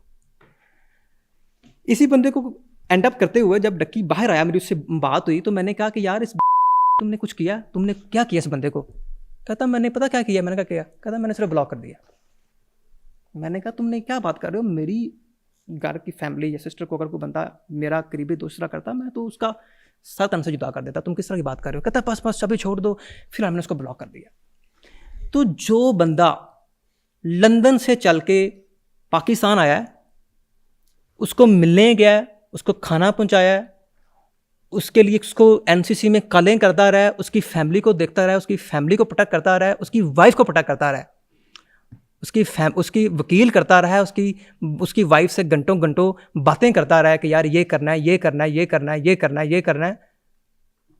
उसका कोई जिक्र नहीं। उसका बस वो इरशाद भट्टी के पॉडकास्ट में कह दिया हाँ नानी वाला आया था, नान चने दे गया, मैंने नान चने खाने लगा था, वो चूहा आ गया, this and that. I am very hurt कि यार ये है दोस्ती, आई मीन कि मैं आपके लिए आया लंदन से, मैं वहाँ गया, मुझे डिटेन कर लिया, मेरे फ़ोन उन्होंने रख लिए, मेरे ऊपर FIR हो गया आपकी वजह से। आपकी FIR के अंदर मेरा नाम नो फ्लाई लिस्ट के अंदर डाला गया। मेरा खुदा जानता है मैं एयरपोर्ट से कैसे निकला। मैं फ़ोन रख ली, मैंने वहाँ पे गाली गलौज सुनी डिप्टी डॉक्टर जवार की, शुएब रियाज की, मैंने वहाँ पे लान तान सुनी। मैं आपको याद है मैंने कहा था कि जो वहाँ पे मेरे साथ ज़्यादती हुई वो भी रिकॉर्डेड है, वो मेरे जो यहाँ पे वकील साहब बैठे उनके फ़ोन में रिकॉर्डेड है। लेकिन बात यह है कि मैंने इतनी लान तान सुनी, मैंने इतना कुछ किया, and he is like nobody. और मेरी अभी मुलाकात से पहले उसने मेरे एक दोस्त को कहा कि भाई मुझे किसी ने कहा कि आपने फिलहाल नानी वाले से दूर रहना है। वो सबसे मिल रहा है, वो बाबा ओपी से मिल रहा है, और हमेशा जितने भी ये अरीब से, सिस्ट्रोलॉजी से, हाँ। बाबा ओपी से, सबसे आपसे मुलाकात नहीं हुई? मेरी उससे ऑफ द रिकॉर्ड मुलाकात हुई, लेकिन मुझे बड़ा दुख हुआ इस चीज़ें देखे यार, कि देखें जिसने इतना कुछ किया यार, उसका वीडियोस के पूरी वीडियोस के अंदर मेरा जिक्र नहीं कि कहीं लोग ये ना कह दें कि वाह नदीम वाह। आप यहीं पे देख लें, खुदा की कसम रजब भट्ट के ऊपर मैं पड़ गया भाई, मेरा ज़मीन ही गवारा किया कि यार इसको कैसे वो मार सकते हैं। मैं उसके ऊपर पढ़ के मैंने मार खाई। उसने ऑन द रिकॉर्ड कहा कि यार मेरी शील्ड बना। वो नहीं, डकी की कोई मजबूरी भी हो सकती है। डकी की कोई मजबूरी नहीं थी, उसको 7 साल में उसके साथ रहा हूँ, उसकी यही मजबूरी होती है कि बस मैं अपने आप तब तक रहूँ, किसी दूसरे बंदे का नाम नहीं मैं लेना, कि कहीं लोग ये ना कह दें कि यार वाह। बस वो चाहता है कि बस मेरी वाह। दूसरा बंदा ये अभी ये जो आप दूसरा बाबा ओपी का नाम बता रहा हूँ, बाबा ओपी एक नंबर का बुज़दिल और एक नंबर का नुस्रबाज लड़का है। मैं आपको बताता हूँ कैसे। डक्की जब चाइना गया और मैं लंदन में था, तो बाबा ओपी उसकी गाड़ी लेके वापस लाहौर आ रहा था, फॉर्च्यूनर को। लाहौर के थोड़ा सा पीछे, कुछ काफ़ी किलोमीटर पीछे, इसके ऊपर ना FIR दे दी मोटरवे पुलिस ने बाबा ओपी के ऊपर। इसको उन्होंने ट्रांसफ़र कर दिया थाना गुजर सिंह में, मेरे ख्याल से लाहौर में। मुझे डक्की की फ़ोन आ रहे हैं चाइना से, डक्की संग चाइना के किसी होटल में था, मुझे फ़ोन आई जा रहे हैं। मैंने कोई उसका 8वां 9वां फ़ोन उठाया। डक्की कहता मसला बन गया ब्रो, मसला बन गया। मैंने कहा क्या हुआ है? कहता बाबा ओपी को फलाने थाना में ले गए हैं, तो उसके ऊपर FIR हो गई है, तो पुलिस से उससे रब्ता कर। मैंने बाबा ओपी को फ़ोन किया, कहता ब्रो जल्दी बचा ले मुझे। मैंने कहा बाबा ओपी हुआ क्या है? कहता मुझे अभी इधर थाने में ले आए, मेरे ऊपर FIR हो गया, मेरी स्पीड थी 170 के 160, तो अभी सोशल मीडिया पे मेरी बड़ी जलालत होगी, मुझे बचा ले। मैंने कहा चलो ठीक है। आई मेड सम कॉल्स, मैंने उसको कहा कि 2 घंटों के तुम FIR will be dismissed and you will be out. और विद इन 2 आवर्स वो बाहर था, FIR डिसमिस हो गई, और बाहर निकल के उसने कहा लव यू नदीम भाई। और उसी बंदे को ड्यूरिंग द NCC इन्वेस्टिगेशन मैंने उसको मैसेज कन्वे किया कि अंडरग्राउंड रहना, अगर बाहर तो बाहर चले जाना, अगर क्योंकि तुम्हारे ऊपर तुम्हारा भी नाम है, मैं तुम्हें वार्न कर रहा हूँ। और उस बंदे ने पता क्या किया, जैसे वो जुडिशल हुआ, बेल हुई, बाहर आया, उसने फ़ौरन आके डक्की को और मुझे अनफॉलो कर दिया इंस्टाग्राम के ऊपर। मैंने कहा यार कैसे ये लोग हैं। और डक्की उसके घर गया, डक्की ने उसकी माँ के पाँव पड़े कि देखो जी आपके घर जो रेड शेड हुई थी वो मेरी मजबूरी थी, तो प्लीज़ सुलह हो जाए। तो वो सुलह कर ली। मैं तो ज़िंदगी में ऐसे बंदे को मुँह ना लगाऊँ, ऐसे बुज़दिल शख्स को, ऐसे लानत ऐसे बाबा ओपी पे, खुदा की कसम, जिसने बुज़दिली का मुजाहरा किया, जो कि जिसको विद इन 2 आवर्स मैंने थाने के अंदर से जलील होने से बचाने के लिए, मैंने उसको विद इन 2 आवर्स, मैं रातों को आई थिंक सुबह का मारने के बाद टाइम था काफ़ी, तो मैंने उसके लिए क्या कुछ नहीं किया। विद इन 2 आवर्स मैंने लोगों को भेजा, मैंने मुतलका SHO से सारा करवा कर वो उसको आउट करवाया वहाँ से। और वो उस बंदे को मैंने अर्ली वार्न किया, और वो बंदे ने आज तक मुझे ये जो NCC के वाक़े आज तक मुझे रिप्लाई नहीं किया। डकी ने रिलीज के बाद एक वीडियो बनाई, 52 मिनट की वीडियो जी, जिस पे लोग बहुत इमोशनल हुए, और डकी को बहुत ज़्यादा उस पर व्यूज़ भी मिले, बहुत अप्रिसिएशन भी मिली। आप इत्तेफाक करते हो उस कंटेंट से? उस वीडियो में जो कुछ उसने बोला या बुलवाया, I don't want to talk about. बोला या बुलवाया, जो भी था, व्हाट डज दैट मीन? इस लोगों को पता है कि जो भी हुआ, व्हाटएवर जो भी हुआ, क्योंकि वो अगर वो एक सच्चा दोस्त होता, या एक असली वो शख्स होता, तो वो हकीकत बताता जो एक्चुअल में हुई है, कि कैसे उसको पकड़ा, कैसे हम उसके पीछे खड़े हुए, कैसे हमने इस स्टोरी में मिलावट क्या है? मिलावट ये है कि जब बाद में इस स्टोरी में मिलावट यह है कि जब बाद में देखें हमारे अदारे काम नहीं करते सही, करप्शन बहुत ज़्यादा है, और एंटी करप्शन जो एफआई है उसका काम था इन लोगों को सस्पेंड करना, लेकिन एंटी करप्शन एफआई ने भी कुछ नहीं किया। लेकिन मैं ख्वाजा तहसीन ज़रूर पेश करता हूँ हमारी एजेंसीज़ को, हालांकि उनकी डोमेन नहीं थी, लेकिन फिर भी उन्होंने काम करते हुए एंटी करप्शन एफआईए को इसमें अपना जो भी उन्होंने अपना किरदार अदा किया, और जो भी उन्होंने इन जैसे करप्ट माफिया को एनसीसी से फारिग किया, ये तो उनका सुरूर, ये तो उनका ख्वाजा तहसीन पेश बनता है। बिल्कुल। कौन है बिग ब्रदर? कौन है? मैंने आपको बोल दिया, हमारी जो एजेंसी उन्होंने जो काम किया, बिग ब्रदर एजेंसीज है। बिल्कुल वही है अपना, क्योंकि उन्होंने जो काम किया, क्योंकि अगर वो नहीं होंगे तो ये तो मुल्क, ये लोग खा जाएंगे। ये जो करप्ट माफिया बैठे हैं हमारे कंट्री में, ये जो जितने भी ये अपना करप्ट लोग बैठे हैं, रिश्वतखोर, ये तो मुल्क बेच के खा जाएंगे, खुदा की कसम। तो मुल्क को तो रूल ऑफ लॉ चाहिए ना। रूल ऑफ लॉ तभी चलेगा ना, मुल्क को तो गवर्नेंस चाहिए। रूल ऑफ लॉ तभी चलेगा। मुल्क को तो ये चाहिए कि हर इदारा अपनी डोमेन में रह के काम करे, लेकिन अदारा अपने डोमेन में रह के काम कर नहीं रहा, यही तो प्रॉब्लम है। कैसे करेगा?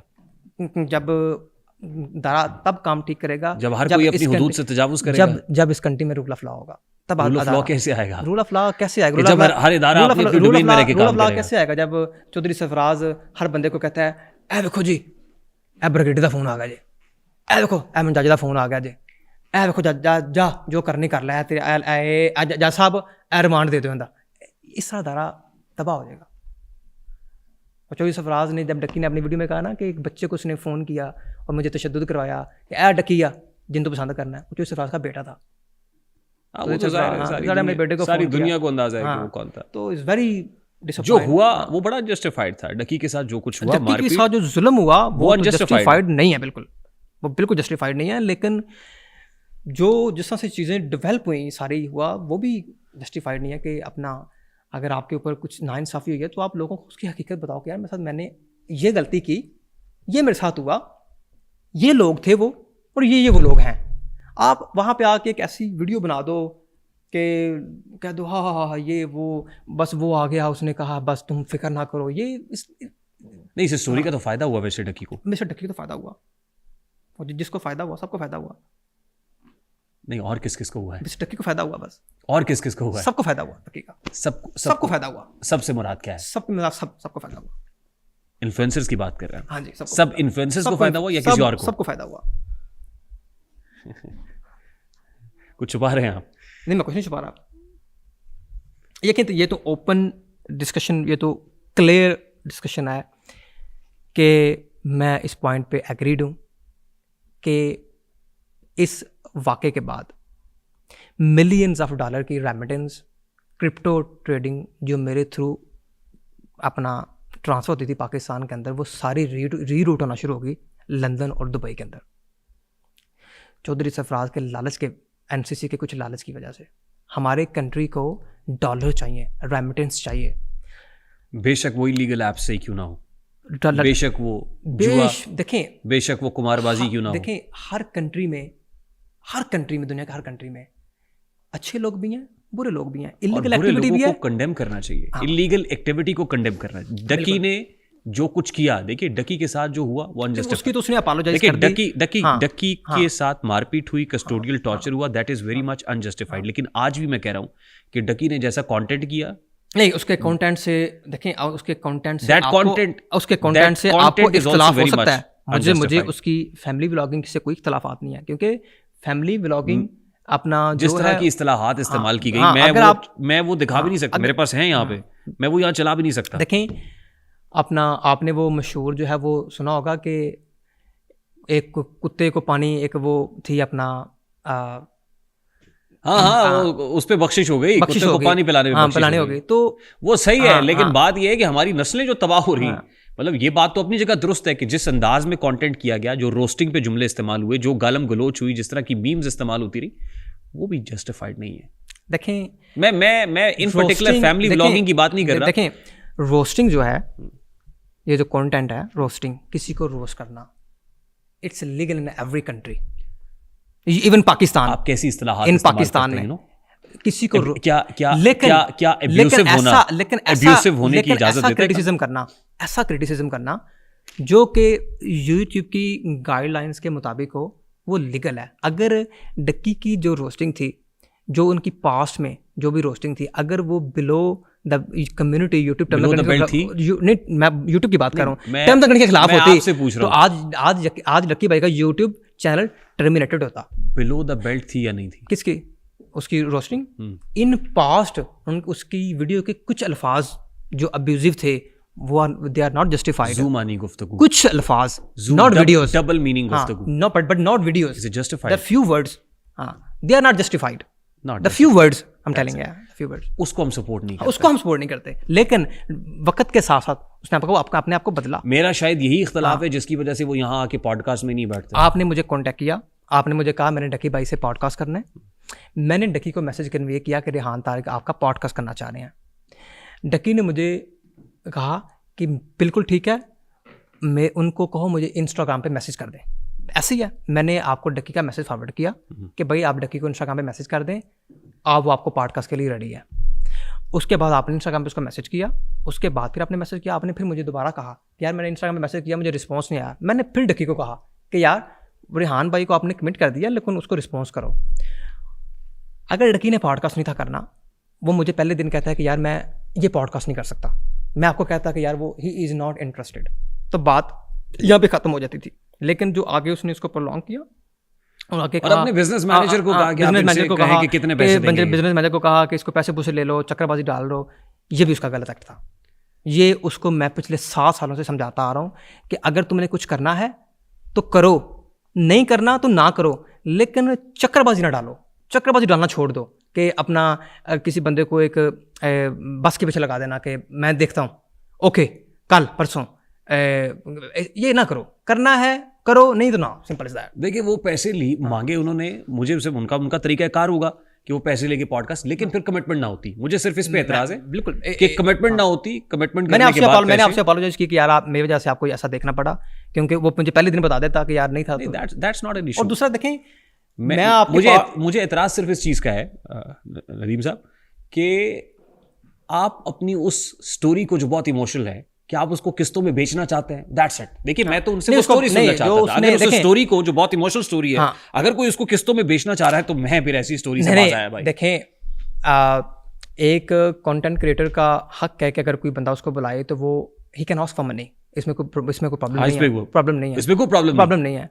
लेकिन जो वक्त चल रहा है, you are there for support him कि यार आपकी स्टोरी जो है आपने सब कुछ सुनाई है, हम भी सुना, हम तो उस पर्टिकुलर स्टोरी पे बात कर रहे हैं ना। लेकिन अगर किसी ने उसी स्टोरी को किस्तों में बेचना ही है, 10 रॉन्ग। हाँ, तो लोग तो बड़े इमोशनल हैं भाई। लोगों को तो ये नहीं पता कि इस स्टोरी से बिजनेस हो रहा है। तो ये that's what my point was. अभी देखिए, मैं आपके पॉडकास्ट में दूसरी बार आया हूँ। देखें, लोगों का ये है कि आप बहुत एग्रेसिव हैं, आप बहुत अजीब किस्म के नेगेटिव क्वेश्चंस करते हैं। देखें, जो मैं आपके पॉडकास्ट में पहली बार आया, आपने मुझे बड़े क्वेश्चंस किए, हमारा कोई प्री प्लान नहीं था, मैंने आपको हर किस्म का जवाब दिया। लेकिन लोगों ने मुझे गलत तो नहीं कहा कि ये तो ऐसा था, लोगों ने मुझे प्यार दिया। क्यों? क्योंकि जब आप खुद अच्छे हैं ना, कोई आपको बुरा कभी नहीं कह सकता। तो अगर मैं गलत हूँ ना, जैसे वो लोहा पहाड़ आपके इंटरव्यू में आया, ही इज़ सो नेगेटिव, वो बहुत नेगेटिव उस यानी कि बोलता है ऐसे, लेकिन उसको लोगों ने जो भी कहा, क्योंकि वो इस तरह से, उसका एक्ट इस तरह से है कि लोग उसको, पीपल डोंट लाइक हिम। ठीक है, जब लोग आपको लाइक नहीं करते तो फिर मैटर नहीं करता आप क्या बोलते हो, लोग आपको लाइक नहीं करते। हमने जब आप पहले आए थे तो हमने आपको आने के पैसे दिए थे? बिल्कुल कोई पैसे नहीं दिया मैंने आपसे। जब पहले आए तो क्या कोई मैच फिक्स करके आए थे? नहीं, कोई नहीं। मैं कभी कोई इस प्लेटफॉर्म के ऊपर आता है तो वो मैच फिक्स करके आता है? मतलब आपका जो एक्सपीरियंस है, मुझे बता दीजिए। कोई मैच फिक्स मैंने आपसे, हराम है, मैंने आपसे 1 रुपया भी लिया हो, और अल्लाह ताला की लानत हो मुझ पे कि मैंने ज़िंदगी में एक पॉडकास्ट अभी किसी से पैसा लिया हो। मैंने आज तक किसी चीज़ की प्रमोशन नहीं की। मुझे कोई भी कंपनी वगैरह, कोई भी ब्रांड मुझे कहे ना कि हमने ये करना है, मैं कहता हूँ कि यार मैं प्रमोशन करता ही नहीं, क्योंकि मुझे अच्छा नहीं लगता कि कोई बंदा मुझे कहे कि मैं तुम्हें पैसे देता हूँ इस तरह। आपकी इंडोर्समेंट का और आपकी अप्रिसिएशन का बहुत शुक्रिया। वैसे तो अभी हमें तनकीद सुनने की और नेगेटिविटी सुनने की आदत हो गई है। देखिए, वो फ़र्क नहीं पड़ता, वो लोगों का राइट है, वो लोगों का राइट है कि वो क्या कहते हैं, आप उसको चेंज नहीं कर सकते। वो डिपेंड करता है हमेशा आपके बिहेव से, आप किस तरह बोल रहे हो, आप क्या कहना चाह रहे हो, वो लोगों को वो आई अप्रिशिएट के लोगों की ओपिनियन होनी चाहिए। बिल्कुल, और हाँ, उनको अपना मैं तो कैथारसिस करना चाहिए, भड़ास because, निकालनी चाहिए। मैं तो लोगों से प्यार करता हूँ कि यार अपनी जो भी ओपिनियन है, क्योंकि अगर आप क्रिटिसिज्म नहीं करेंगे तो हम अपने आप को ठीक कैसे करेंगे। समटाइम लोगों की अपना जो हेट होती है उससे भी आप अपने आप को कुछ चेंज करने की कोशिश करते हो कि यार नहीं, लोगों का ये मेरे बारे में ना रवैया हमने आपको पैसे दिए हैं और ना ही हमने आपसे कोई आईफोन लिया है, ये भी बिल्कुल बता ऐसे दें। ही है, बिल्कुल ऐसे ही है। शेर अफजल मरवत साहब को आईफोन शेर कब दे अफजल रहे हैं? मरवत साहब जो है उनसे मेरी बात आपसे हुई बहुत है। मोहब्बत का इजहार कर रहे हैं आजकल हाँ, शेर अफजल मरवत शेर साहब। अफजल बहुत अल्लाह ही खैर आप करे। उनको बहुत प्यारे लग रहे हैं। हाँ, आज भी उनकी फ़ोन आया था। हमारे पश्तून भाई हैं, पश्तून है मैंने, और आप उनको बहुत प्यारे लगते हैं। बस अल्लाह खैर करे कि प्यारे ही लगते हैं बस। तो 10 तारीख उनसे मेरी मुलाकात है, 10 तारीख को वो लाहौर आ रहे हैं। 10 तारीख को 10 जनवरी को ये इंशाल्लाह। तारीख रकम होने जा रही है। हाँ, 10 जनवरी को रजब नदीम नानी वाला और रजब बाटर अफजल मरवत जान इंशाल्लाह। नहीं, मैं तो देख रहा हूँ नदीम नानी वाला और शेर अफजल मरवत आमने सामने होंगे क्योंकि प्यारे तो आप लग रहे हैं ना। आज भी उनकी कॉल आई थी, कहते मैं किसी के पास बैठा था तो वो कह रहे थे कि यार he is a very good guy. तो मैं कहता मैं तो बड़ा एक्साइटेड हूँ, बड़ा बेताब हूँ आपसे मिलने के लिए। तो कहते हैं तो मुलाकात में फिर चिंगारियां निकलेंगी। पता नहीं, इंशाल्लाह जब भी तो लगाएंगे अपने भाई को। अफजल मरवत के उनका भी एक स्टाइल है, तो अल्लाह खैर करे। जप्फी तो लगा लेते हैं आप आजकल 40-40 मिनट की जप्फी लगाते हैं। वो तो फिर लगाने जैसे रजब भट्ट को 40 मिनट आपने नहीं छोड़ा। वो तो यार कब्र तक जब भी लगाने के लिए तैयार है। वो कौन सी आईफोन लेके जाएंगे आईफोन देंगे शेर अफजल मरवत साहब के लिए। बिल्कुल, आई वादा किया है आईफोन देंगे। आईफोन दे के आप ऐसा प्यार डाल लेते हैं ना यार, वो बस ऐसे ही जब दिल की बात है। आपके पॉडकास्ट में मैं इसलिए आईफोन नहीं लेकर था कि लोग ये ना समझें कि आईफोन दे नहीं, हमें आईफोन चाहिए भी आईफोन नहीं दे के आपसे। पता नहीं प्री प्लान कर लिया। हमें आपसे आईफोन चाहिए भी नहीं। आप देंगे भी तो हम वापस कर देंगे। अभी तो अंदाज दिया हमें। 6 जनवरी को एक और केस है सेशन कोर्ट लाहौर के अंदर। 6 जनवरी को क्या होने जा रहा है? हमने एनसीसी की इन्वेस्टिगेशन ज्वाइन की है। 6 जनवरी को जो मेरे ऊपर 2 केसेस हैं, एक डक्की का केस मेरे ऊपर सिर्फ इस हद तक कि मैं उससे मिलने क्यों गया, और उसके अंदर जो उसका आयो इन्वेस्टिगेशन ऑफिसर है वो उसने मुझे कहा कि वो बयान देगा कि मैं उस मुकदमे में अपना रिक्वायर्ड नहीं हूँ। तो मुझे उम्मीद है कि 6 को वो केस तो डिसमिस हो जाएगा। जो मेरे वाला केस है उस केस की हद तक मुझे मेरे इन्वेस्टिगेशन ऑफिसर ने कुछ सवाल दिए हैं, उनके जवाब मैंने जमा इंशाल्लाह करवाने हैं 6 से पहले। तो फिर 6 की जो भी प्रोसीडिंग होगी वो तो एक हद तक की बात है, लेकिन जो लाहौर में हमारे वकील साहब अपना कह रहे हैं कि जब 6 को भी तेल लगा के आना, ये लाहौर के वकील साहब जिनकी लंबी लंबी दाढ़ी है, हाँ, उनकी भी वीडियोस देखी है मैंने। लेकिन मैंने ये चीज़ देखी है कि पिछले बल्कि मुझे याद है उनकी तो एक वीडियो आज लीक भी हो गई है। आप उन्हीं की बात कर रहे हैं? हाँ, अभी मुझे किसी ने, काफ़ी दोस्तों ने भेजी। वो वीडियो AI जनरेटेड तो नहीं है? नहीं, मैं इस बारे में कोई कमेंट नहीं करूंगा। ये नहीं, वो वीडियो आपने लीक कराई है? ये उनका जाती मामला है। नहीं, हम कौन होते हैं किसी की वीडियो डालने वाले? हमें नहीं, अब आपका फड्डा चल रहा था उनके साथ। नहीं, मेरा उनसे कोई तो फटा इस वीडियो में कोई साजिश तो नहीं है? नहीं, मेरा उनसे कभी कोई फटा नहीं रहा। वकील साहब की वो वीडियो बहुत वायरल हो रही है। वो तो अब देखें, जब किसी की अपना वीडियो कोई भी आती है वो तो वायरल होनी होती है। क्या नाम है उनका वकील साहब का? आई थिंक वो मियां बिलाल साहब, एडवोकेट मियां बिलाल साहब, उनकी वीडियो। तो वो तो अभी उनका जाती मामला है, वो तो मैं उस पर बात नहीं करना जितना चाहता। डेटा इस वक्त आपके पास है, किसी के वॉइस नोट्स हैं, किसी की वीडियोस हैं, तो देखिए ये तो मियां बिलाल साहब की वीडियो भी तो नहीं आपने रिलीज ये कर दी? चीज़ें आती रहती हैं। ये वीडियो लीक है या वीडियो रिलीज है? ये मुझे नहीं पता, ये तो आप उनको पता होगा, या जो भी है। ये मेरा तो इन चीज़ों में लेना देना नहीं, ये तो उनको बेहतर पता होगा। लेकिन मैं ये बात करने लगा था कि मियाँ साहब का 1.5 साल से फड्डा है भट्ट के साथ। बहुत दफ़ा भट्ट साहब लाहौर की अदालतों में पेश हुए हैं, लेकिन आज तक मियाँ साहब ने ऐसी कोई हरकत नहीं की। और मैं अप्रिशिएट करता हूँ कि उसने आज तक इस तरह की हरकत नहीं की।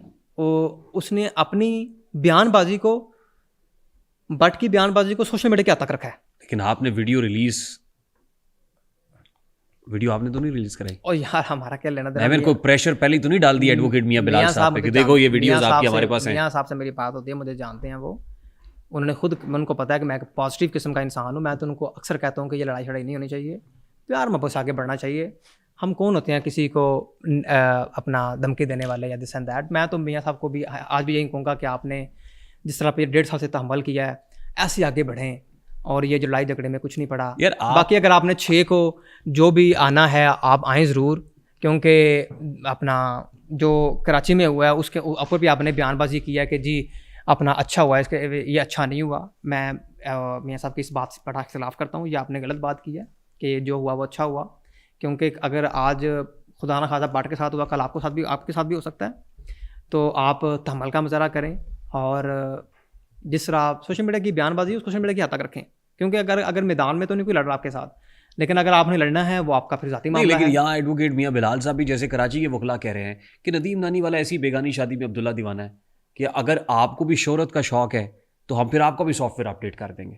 तो देखें यहाँ भी एडवोकेट मियां बिलाल का बड़ा रजब भट्ट साहब के साथ है। देखें मियाँ तो नदीम नानी वाला ऐसी बेगानी शादी में अब्दुल्ला दीवाना है। देखिए मियाँ साहब से मैंने को पहले कहा ना मेरा फड्डा कोई नहीं, लेकिन दोस्त जो होता है ना आपका दोस्त, वो उसके साथ आपको खड़े होना पड़ता है, ठीक है।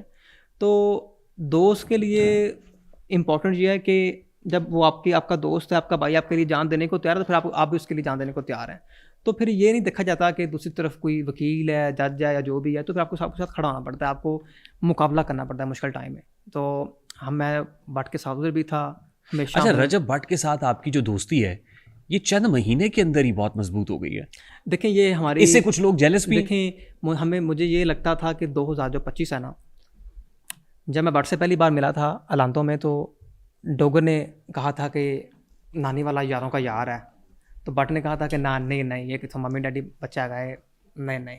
तो इवन के भट्ट ने खुद कहा था कि नहीं।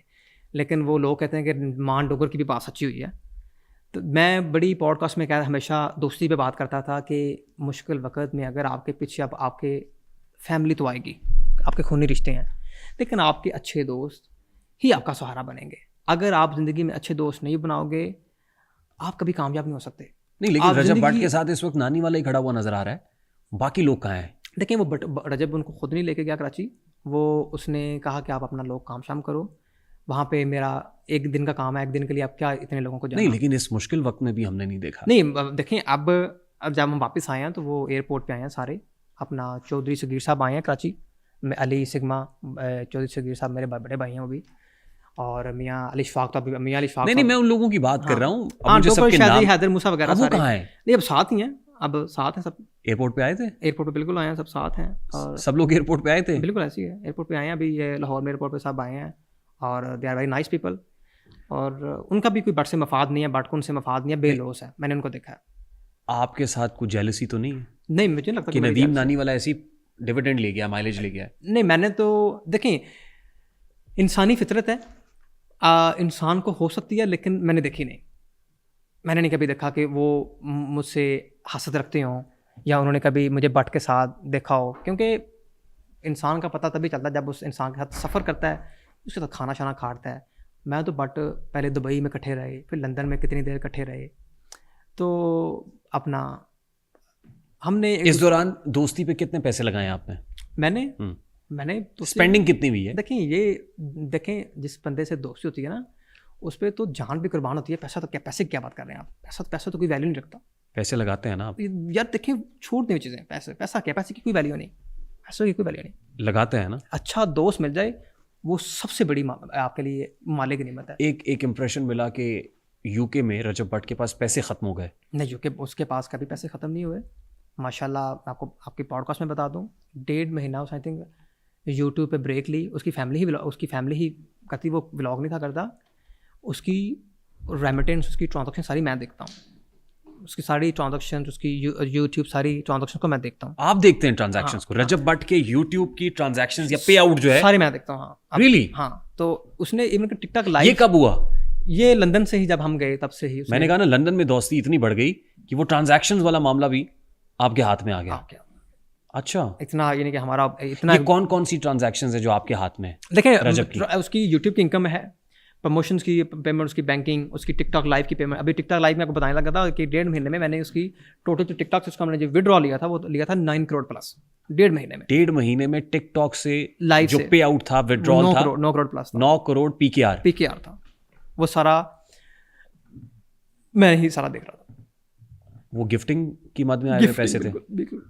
अच्छा, वो क्योंकि एक तासुर भी है ना कि वो ब्लैक मनी वाइट करने का चक्कर। ब्लैक मेलिंग उसमें क्या है? ब्लैक मनी क्या है? वो अब लाइव जाता 2-3 घंटे बैठता, लोग उसको आप देखें 9 करोड़ रुपया, बिल्कुल ऐसी है। देखें सिर्फ टिकटॉक से, सिर्फ टिकटॉक लाइव से। यूट्यूब से कितना था? यूट्यूब से अच्छा है। यूट्यूब का उसने अलो नहीं किया कि मैं पब्लिकली जो है वो बताऊं। नहीं, 6-7 करोड़ था होगा राउंड बोर्ड, लेकिन वो 4-5 करोड़ था। हाँ, इतना होगा, एग्जैक्ट फिगर नहीं पता। 4-5 करोड़, यानी टिकटॉक से आधा यूट्यूब पे था। हाँ। ठीक। कम हो गया पहले से? नहीं, अब बीच में क्योंकि वो उस पर फोकस नहीं था, वो कम हो गया, लेकिन अब पाकिस्तान जब आया है तो माशाल्लाह he is up to date and people are supporting him, people are watching him, तो अब उसका नहीं, लेकिन इन कंट्रोवर्सीज और इन केसेस की वजह से इनकम पे फर्क पड़ा?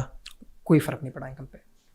यहाँ बता रहे ना कि पहले से कम हुआ यूट्यूब नहीं, वो डेढ़ महीना तो उसके व्यूज़ 1 मिलियन पे आ गए थे ना, उसने फोकस नहीं किया यूट्यूब पे। तो जब वो पाकिस्तान आया वापस, वो उसने दोबारा अपना चैनल पकड़ लिया, तो अब उसके व्यूज़ दोबारा 3-4 मिलियन पे चले गए हैं, तो अब उसकी रेवेन्यूज़ अच्छा हो गया। और ऑन एवरेज रेवेन्यू कितना होता है वैसे? देखिए 1 मिलियन पे यूट्यूब आपको पाकिस्तान में अगर आपकी वीडियो पे आपको 1 मिलियन व्यूज़ आया तो आपको $700-800 मिलेगा। $700-800 आपको मिलेगा 1 मिलियन व्यूज़ पे। और अगर आपको डेली का 3 मिलियन लोग देखते हैं तो इसमें ना आपको डेली तकरीबन $2500 आपको प्लस मिल रहा है डेली, और महीने का आप लगा लें $60,000 प्लस। तो कितने पीकेआर बनते हैं? ये बन गए कोई अपना मेरे ख्याल से कोई 2 करोड़ के राउंड अबाउट। ठीक, 2 करोड़ ऑन एवरेज हर महीने यूट्यूब से पे आउट हो जाता है। लेकिन ये बहुत एक्सेप्शनल था टिकटॉक वाला, 1.5 महीने में 9 करोड़। बहुत ज़्यादा ना लाइक टिकटॉक पे डिपेंड, लेकिन टिकटॉक पे आप मैसेज करते हो, लोग आपको बड़ी सपोर्ट करते हैं आगे आके, तो जितना आपको सपोर्ट करेंगे, जितना आपको गिफ्टिंग होगी। अच्छा, now as far as I know you, आप तो पाकिस्तान नहीं रहेंगे क्योंकि आप ब्रिटिश नेशनल है ना आपके पास। आप पाकिस्तान तो ज़्यादा देर तक रहने वाले नहीं हैं, अल्टीमेटली तो आपको यूके नहीं, मैं ज़्यादा पाकिस्तानी रहता हूँ, मुझे पाकिस्तानी ज़्यादा पसंद है कंपेयर टू यूके, क्योंकि यहाँ पे जो आज़ादी है, जो यहाँ पे ये तो अभी 2025 में थोड़ी सी मुश्किलात आई, लेकिन मेरे ख्याल से 2025, अगर मैं ये कहूँ कि बुरा था, बिल्कुल गलत होगा। 2025 द मोस्ट ब्यूटीफुल ईयर मेरा, जब मेरी ज़िंदगी में सबसे खूबसूरत साल होगा कि जाते जाते 2025 जाते जाते 2 दोस्तों को आपस में ऐसा जोड़ गया कि जिनकी बातें पाकिस्तान में नहीं, इंडिया में भी चल रही हैं, कि यार क्या दोस्ती की मिसाइल काम कर दी। तो अल्लाह ताला ने ऐसी इज़्ज़त दी 2025 में जाते थे कि जो हम एक्सपेक्ट नहीं थे कर रहे। चलो, ये तो आपके हिस्से में आई और अल्लाह की देन है, जाहिर है टर्न द टेबल्स हो गए। और देखें ये मुश्किल जो हमारे ऊपर आई, मुश्किल भंवर से निकाल के ये बड़ी ज़रूरी थी। इन्हीं दौरान हमें पता लगा कि कौन अपना है, कौन अपना नहीं है, और ये ज़िंदगी में मुश्किल वक्त बड़ा ज़रूरी है। तो क्या पता चला कौन अपना है और कौन अपना नहीं है? बस हमारे जो कुछ लोग थे जिनसे हम एक्सपेक्ट करते थे हमारे साथ हैं, वो नहीं है। जिनको हम नहीं करते थे वो हमारे साथ। कौन है वो लोग? नहीं, हमारे जो आपके साथ नहीं है। देखिए हमारी अपने ही जो अपने होते हैं, कुछ रिलेटिव्स में होते हैं, कुछ अपने होते हैं, कुछ फ्रेंड्स होते हैं, पता चलता है। तो are you planning to stay in Pakistan now? मैं पाकिस्तान में इंशाल्लाह रहूँगा अपना। व्हाट अबाउट रजब? रजब में अब देखें, अब हमारे अपना अब्रॉड के जितने भी ट्रिप्स होंगे, हमारा अमेरिका का प्लान है मेरा रजब का, तो जहाँ भी हम जाएंगे इकट्ठे जाएंगे, महीना रहेंगे वापस, महीना रहेंगे वापस, तो हम रहेंगे पाकिस्तान इंशाल्लाह। क्योंकि और मैं लोगों को बताना चाहता हूँ कि पाकिस्तान इज़ सेफ़, आपकी income is safe, remittance is safe. आप दबा के रेमिटेंस भेजें पाकिस्तान, आपका पैसा सेव है। जो पहले ब्लैकमेलिंग चल रही थी एनसीसी की तरफ से कि आपका फट में अकाउंट ब्लॉक कर दिया जाता था, वो आपके साथ ऐसा नहीं होगा।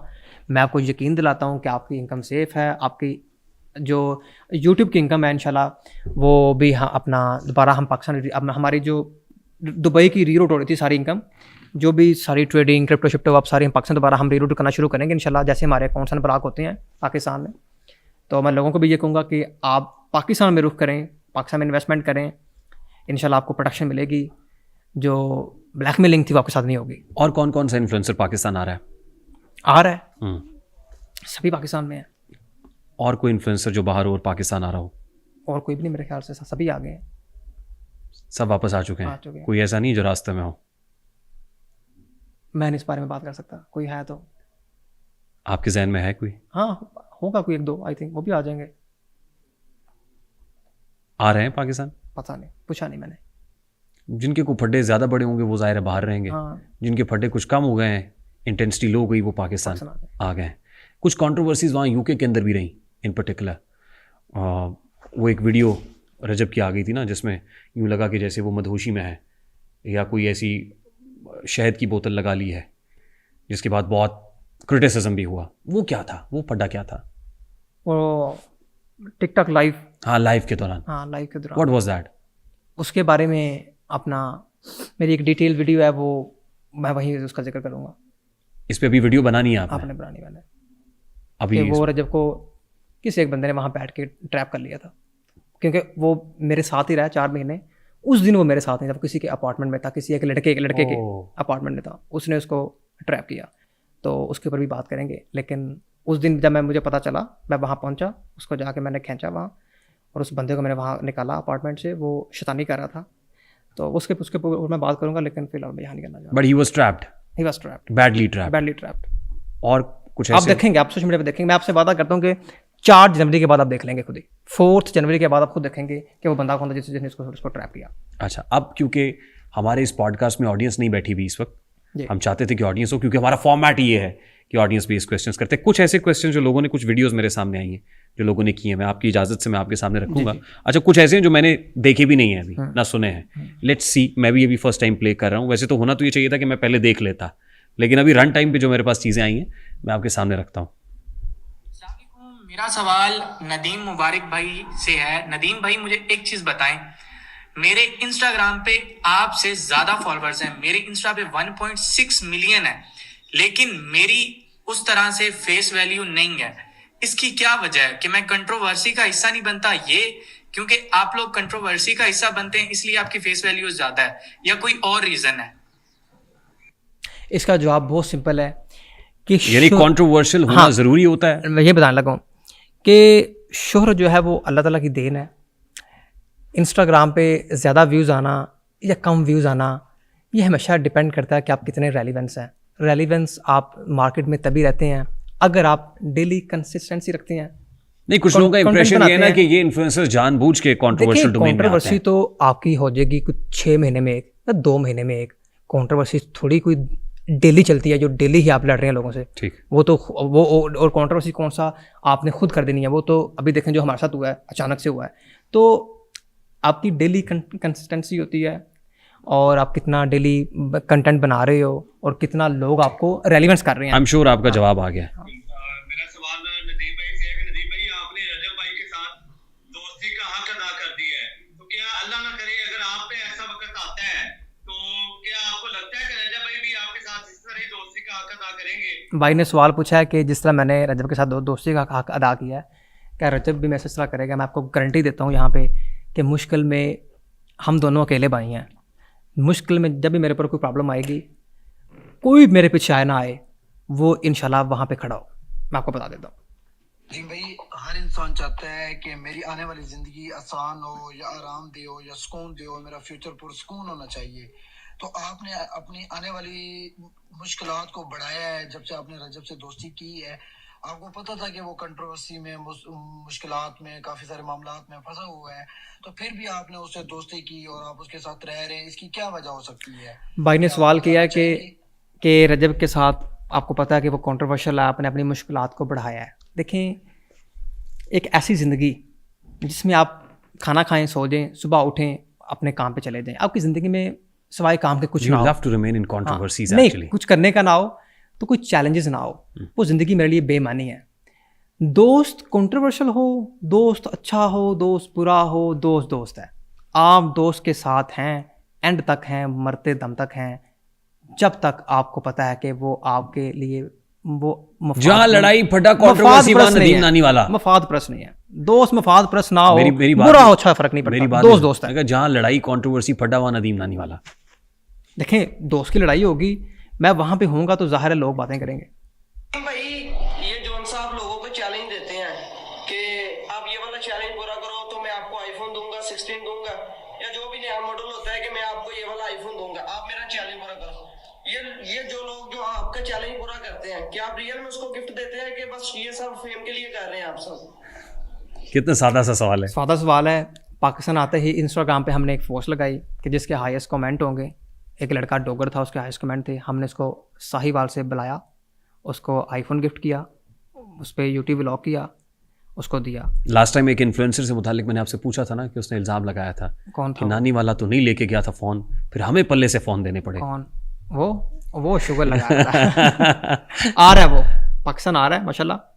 कौन आ रहा है? जिसकी आप बात कर रहे हैं। कौन आ रहा है? वो किसकी आप बात कर रहे हैं? मैं किसकी बात कर रहा हूँ? बताओ किसकी बात आपने कर रहे हैं? किसकी कर आप बात कर रहे हैं किसकी बात? मिस्टर बतून इंशाल्लाह पाकिस्तान आ रहा है, कब आ रहा है? बहुत जल्द आ रहा है। और मुझे लगता है कि आपका पॉडकास्ट आने वाला है एक और मुझे लगता है उस पॉडकास्ट में मैं और वो दोनों बैठे होंगे। रियली? हाँ इंशाल्लाह। और आप हम मेरा इंटरव्यू करेंगे? हम आपको ठीक है, लेट्स सी, क्योंकि हमने भी वक्त दिया हुआ था, वक्त क़यामत तक है। कोई मसला नहीं। अस्सलामुअलैकुम, मैं ਤੁਹਾਡਾ ਆਪਣਾ ਨਾਦਰ ਹੁਸੈਨ ਫੈਸਲਾਬਾਦ ਤੋਂ। ਪੰਜਾਬੀ 'ਚ ਮੈਂ ਸਵਾਲ ਕਰਾਂਗਾ ਨਦੀਮ ਨਾਨੀ ਵਾਲੇ ਨੂੰ ਤੇ ਰਜਬ ਬੱਟ ਨੂੰ ਕਿ ਘਰਾਂ ਦੇ ਵਿੱਚ ਸਿਕਿਉਰਿਟੀ ਰੱਖੀ ਹੋਈ ਹੈ, ਠੀਕ ਹੈ, ਯਾਨੀ ਕਿ ਘਰ ਤੁਸੀਂ ਸੇਵ ਨਹੀਂ ਹੈਗੇ ਤੇ ਫਿਰ ਬਾਹਰ ਕਿੱਦਾਂ ਸੇਵ ਹੋਣਾ ਤੁਸੀਂ?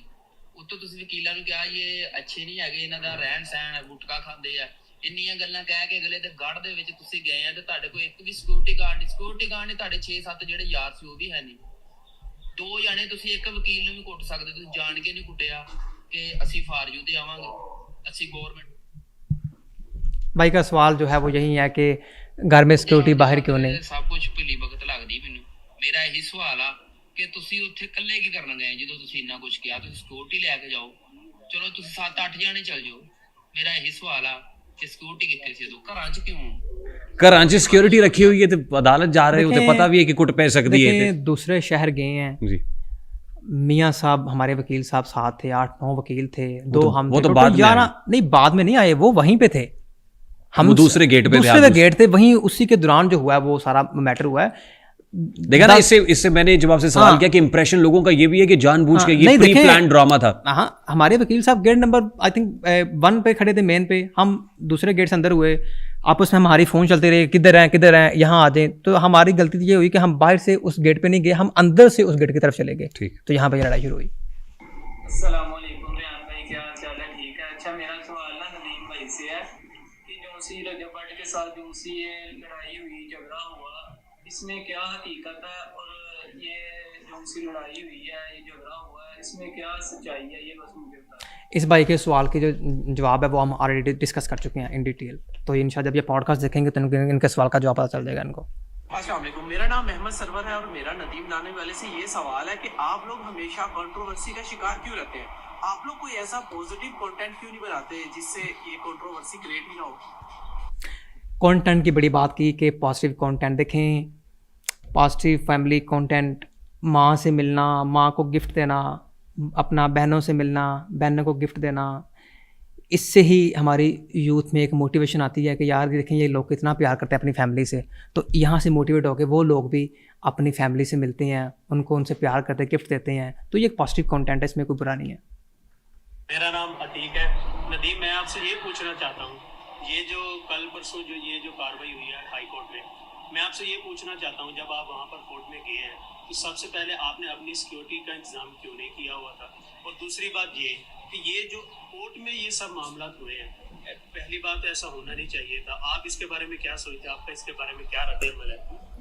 सिक्योरिटी हमने क्यों नहीं ली वो भी हम रिपीट हो रहा है, इसका जवाब आपने दे दिया, डिटेल में डिस्कस कर चुके हैं। नदीम, मेरा आपसे एक सवाल है, आप शादी कब कर रहे हो?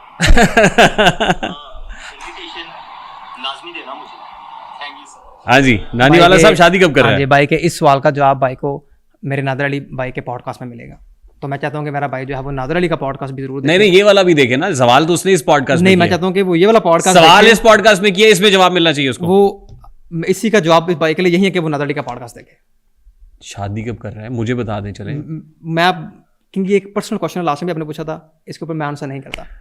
हाँ ओके, वो की पता शादी की थी। अच्छा जी, अस्सलाम वालेकुम, मेरा नाम हुज़ैफा है। नदीम, मेरा आपसे ये सवाल है, ये जो इंसिडेंट हुआ है कराची हाई कोर्ट में, क्या उनकी गवर्नमेंट की तरफ से अभी तक कोई रद्द-ए-अमल आया है? मेरा ख्याल है अगर ये लाहौर हाई कोर्ट में होता तो अभी तक गवर्नमेंट ऑफ पंजाब की तरफ से कोई ना कोई रद्द-ए-अमल आ जाता। बिल्कुल, ये भी मैं बात कर चुका हूँ कि पंजाब में होता तो अभी तक वो अपडेट हो चुके होते, तो सिंध में ये ऐसा नहीं हुआ। अस्सलाम वालेकुम वरहमतुल्लाहि वबरकातुहू। मेरा नाम गुलाम मुर्तज़ा है और मेरा नदीम नानी वाले से ये क्वेश्चन है कि जो 19 दिसंबर को कराची में रजब भट्ट के साथ जो इन पर हमला हुआ था वकला की तरफ से, उसकी बेसिक रीज़न क्या थी और उसकी किस वजह से इन पर जो है ना ये हमला किया गया? ये भी हम डिस्कस कर चुके हैं। जब ये बाई पॉडकास्ट देखेंगे उनको पता चलेगा। चलें लास्ट कपल ऑफ क्वेश्चंस कर लेते हैं। अस्सलाम वालेकुम, मेरा नाम जवाद अली है। बहुत सारे सवाल आते हैं। नदीम भाई से सवाल है कि नदीम भाई का मैंने इंटरव्यू सुना था, वो स्टार्टिंग में कह रहे थे कि मैं पहले अपनी नानों को लाता था, उसके बाद मैं नहीं लाता, तो मुझे सही नहीं लगा। तो नदीम भाई के दोस्त हैं रजब भाई और डकी भाई, जिनके साथ इनका काफ़ी ताल्लुक रहा है, ये उन्हें क्यों नहीं समझाते कि फैमिली व्लॉगिंग नहीं करनी चाहिए? और इनका मैंने एक इंटरव्यू देखा जिसमें इन्होंने कहा था कि फैमिली व्लॉगिंग जायज़ है, जबकि फैमिली व्लॉगिंग कर सकते हैं अगर हया में रह के करें, जबकि इस्लाम में औरत को घर से बाहर निकलने की इजाज़त ही नहीं है। तो हम अगर फैमिली व्लॉगिंग में वो गैर मर्दों को दिखाएं तो ये कैसे जायज़ होगा? सवाल है उनका। भाई का सवाल ये है जो हमने सुन लिया।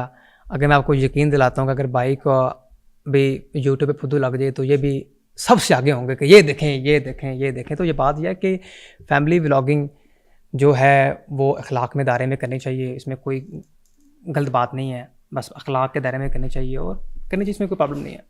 सवाल आपने जो जवाब आपने दिया है वो पता नहीं बड़ा बेसाख्ता सा है। बेसाख्ता सा जवाब वो भाई का यानी ये मटेरियलिज्म है, आप ये कह रहे हैं। उसने कहा कि जी अपना जस्ट टू कैपिटलाइज। हाँ, उसने कहा था कि यार ये कि आपने ऐसे कैसे, उनके वो सेम क्वेश्चन पसंद नहीं आया आपको, सवाल पसंद नहीं आया। सवाल सारे गलत थे, जवाब क्या देते जी? जी अस्सलाम वालेकुम, कैसे हैं नदीम भाई? ठीक ठाक हैं? अच्छा, मैंने ये पूछना था कि आप यूथ के लिए जो वीडियो बना रहे हैं इसमें आप क्या बताना चाहते हैं कि ये किस साइड पे जाए, मोटिवेट क्या करना चाहते हैं? हाँ, यूथ के लिए ये मेरा मैसेज है और मेरा ख्याल से हमारा ये लास्ट क्वेश्चन होना चाहिए कि ज़िंदगी में जो है ना, आप जो आज AI का दौर है, अपना टाइम अगर मिले तो आप AI अपना रिसर्च करें, AI अपना, the world is becoming digital, तो क्रिप्टो फॉरेस्ट की तरफ आएँ, थोड़ा रिसर्च करें, नॉलेज गेन करें और घर बैठे आप अच्छे पैसे भी कमा सकते हैं। और ज़िंदगी में अगर कुछ काम करें तो अच्छे दोस्त बनाएं। ज़िंदगी के हर मुश्किल और आसान वक्त में जो आपके साथ खड़े हों, क्योंकि एक इंसान ही एक इंसान का वसीला बनता है, तो ऐसे दोस्त बनाएं जो आपका वसीला बने और आपको आगे बढ़ने में आपकी मदद करें। तो बाकी यूथ के लिए भी मैसेज है कि इंशाल्लाह अपकमिंग हमारी जो पार्टी है इंशाल्लाह, एंड अपकमिंग पार्टी, मेरी पार्टी नहीं, हमारी जो पार्टी PTI है मैं उसकी बात कर रहा हूँ, हमारी पार्टी। अच्छा, मैं अपकमिंग को जमात बनाने जा रहे हैं, कोई अपकमिंग पार्टी? हमारी जो party are you talking about? इंशाल्लाह हमें मौका मिला तो हम आवाम की खिदमत ज़रूर करेंगे एंड इंशाल्लाह ताला हम भी इलेक्शन तो नहीं लड़ने जा रहे? इंशाल्लाह अगर इलेक्शन लड़ना है, इंशाल्लाह ताला ने मौका दिया तो हम ज़रूर इलेक्शन लड़ेंगे इंशाल्लाह। ऑल राइट, इसका मतलब ये भी एक ब्रेकिंग न्यूज़ है हमारे पॉडकास्ट के अंदर कि नदीम नानीवाला जल्द सियासत में कदम रखने जा रहा है। इंशाल्लाह अल्लाह ताला ने मौका दिया तो हम अपना एक अच्छा रोल प्ले करेंगे और अपना डिजिटल सिस्टम को और डिजिटल सियासत करेंगे, डिजिटल या हाफिजाबाद के किसी हल्के से इलेक्शन लड़ना है। लेकिन ऐसा प्लेटफॉर्म डेवलप करेंगे कि लोग जो हैं वो घर बैठे अपना टाइपिंग करें, उनके मसले रिजॉल्व हों। ये नहीं कि वो डेरों पे जाएं, डेरों पे जाकर लाइनों में लगें, पुलिस स्टेशनों के धक्के खाएं। ये तो तभी होगा जब नदीम नानीवाला वज़ीर आज़म बन जाएगा। नहीं, वज़ीर आज़म तो क्या पता एक दिन आए, इंशाल्लाह अल्लाह हमें मौका दें। लेकिन देखें, इंसान को ख्वाब बड़े देखने चाहिए, इंसान की ख्वाहिशें होती हैं, लेकिन हमारा ख्याल तो है इंशाल्लाह हमें अल्लाह ताला मौका देगा कि हम नीचे से स्टार्ट करें। और अभी मैंने मेरा इंशाल्लाह नेक्स्ट ईयर मैं LLB स्टार्ट कर रहा हूँ इंशाल्लाह UK में, वकील भी बनेंगे इंशाल्लाह। कायदे आज़म भी वकील थे। हाँ, इंशाल्लाह LLB में मैंने अप्लाई किया है यूनिवर्सिटी में। Very good. तो अपना LLB भी करेंगे, LLB इंशाल्लाह उसके बाद जो है ना वेरी गुड सियासत में भी आएंगे इंशाल्लाह और खिदमत करेंगे आवाम की इंशाल्लाह, डिजिटल सियासत करेंगे इंशाल्लाह। बहुत सारे लोगों ने हालिया दिनों में नदीम नानीवाले का एक और चेहरा देखा है, जो समझते हैं कि नदीम नानीवाला मम्मी डैडी लड़का है, मम्मी डैडी सा लड़का है। आपका दोस्त भी यही समझता था ना, रजब यही समझता था, वो क्या मम्मी डैडी है, उसने क्या दोस्ती निभानी है। अब now here comes a moment जहां नदीम नानीवाला अपने मसल्स शो करने जा रहे हैं, क्योंकि जिम जा रहे हैं आजकल, तगड़ी एक्सरसाइज कर रहे हैं, कसरत कर रहे हैं, और दोस्तों की पुरजोर फरमाइश है कि हमें बाइसेप तो दिखाए ना। नहीं, अभी कुछ भी नहीं गेन किया, अभी सिर्फ मैंने 1-1.5 महीना किया। तो 1-1.5 महीने में 40 मिनट तक आपने जप्पी डाले रखी। जो पॉडकास्ट होगा मेरा आपका इंशाल्लाह, मेरा और उसका, आपके दोस्त का, तो फिर दिखाएंगे इंशाल्लाह। नहीं, बिफोर एंड आफ्टर भी हो जाए ना इस पॉडकास्ट में, उसमें कितनी प्रोग्रेस है, उसमें कितनी हो गई? कोई प्रोग्रेस अभी नहीं हुई, उसमें दिखाएंगे इंशाल्लाह, आएंगे जरूर, मेरा आपसे वादा है।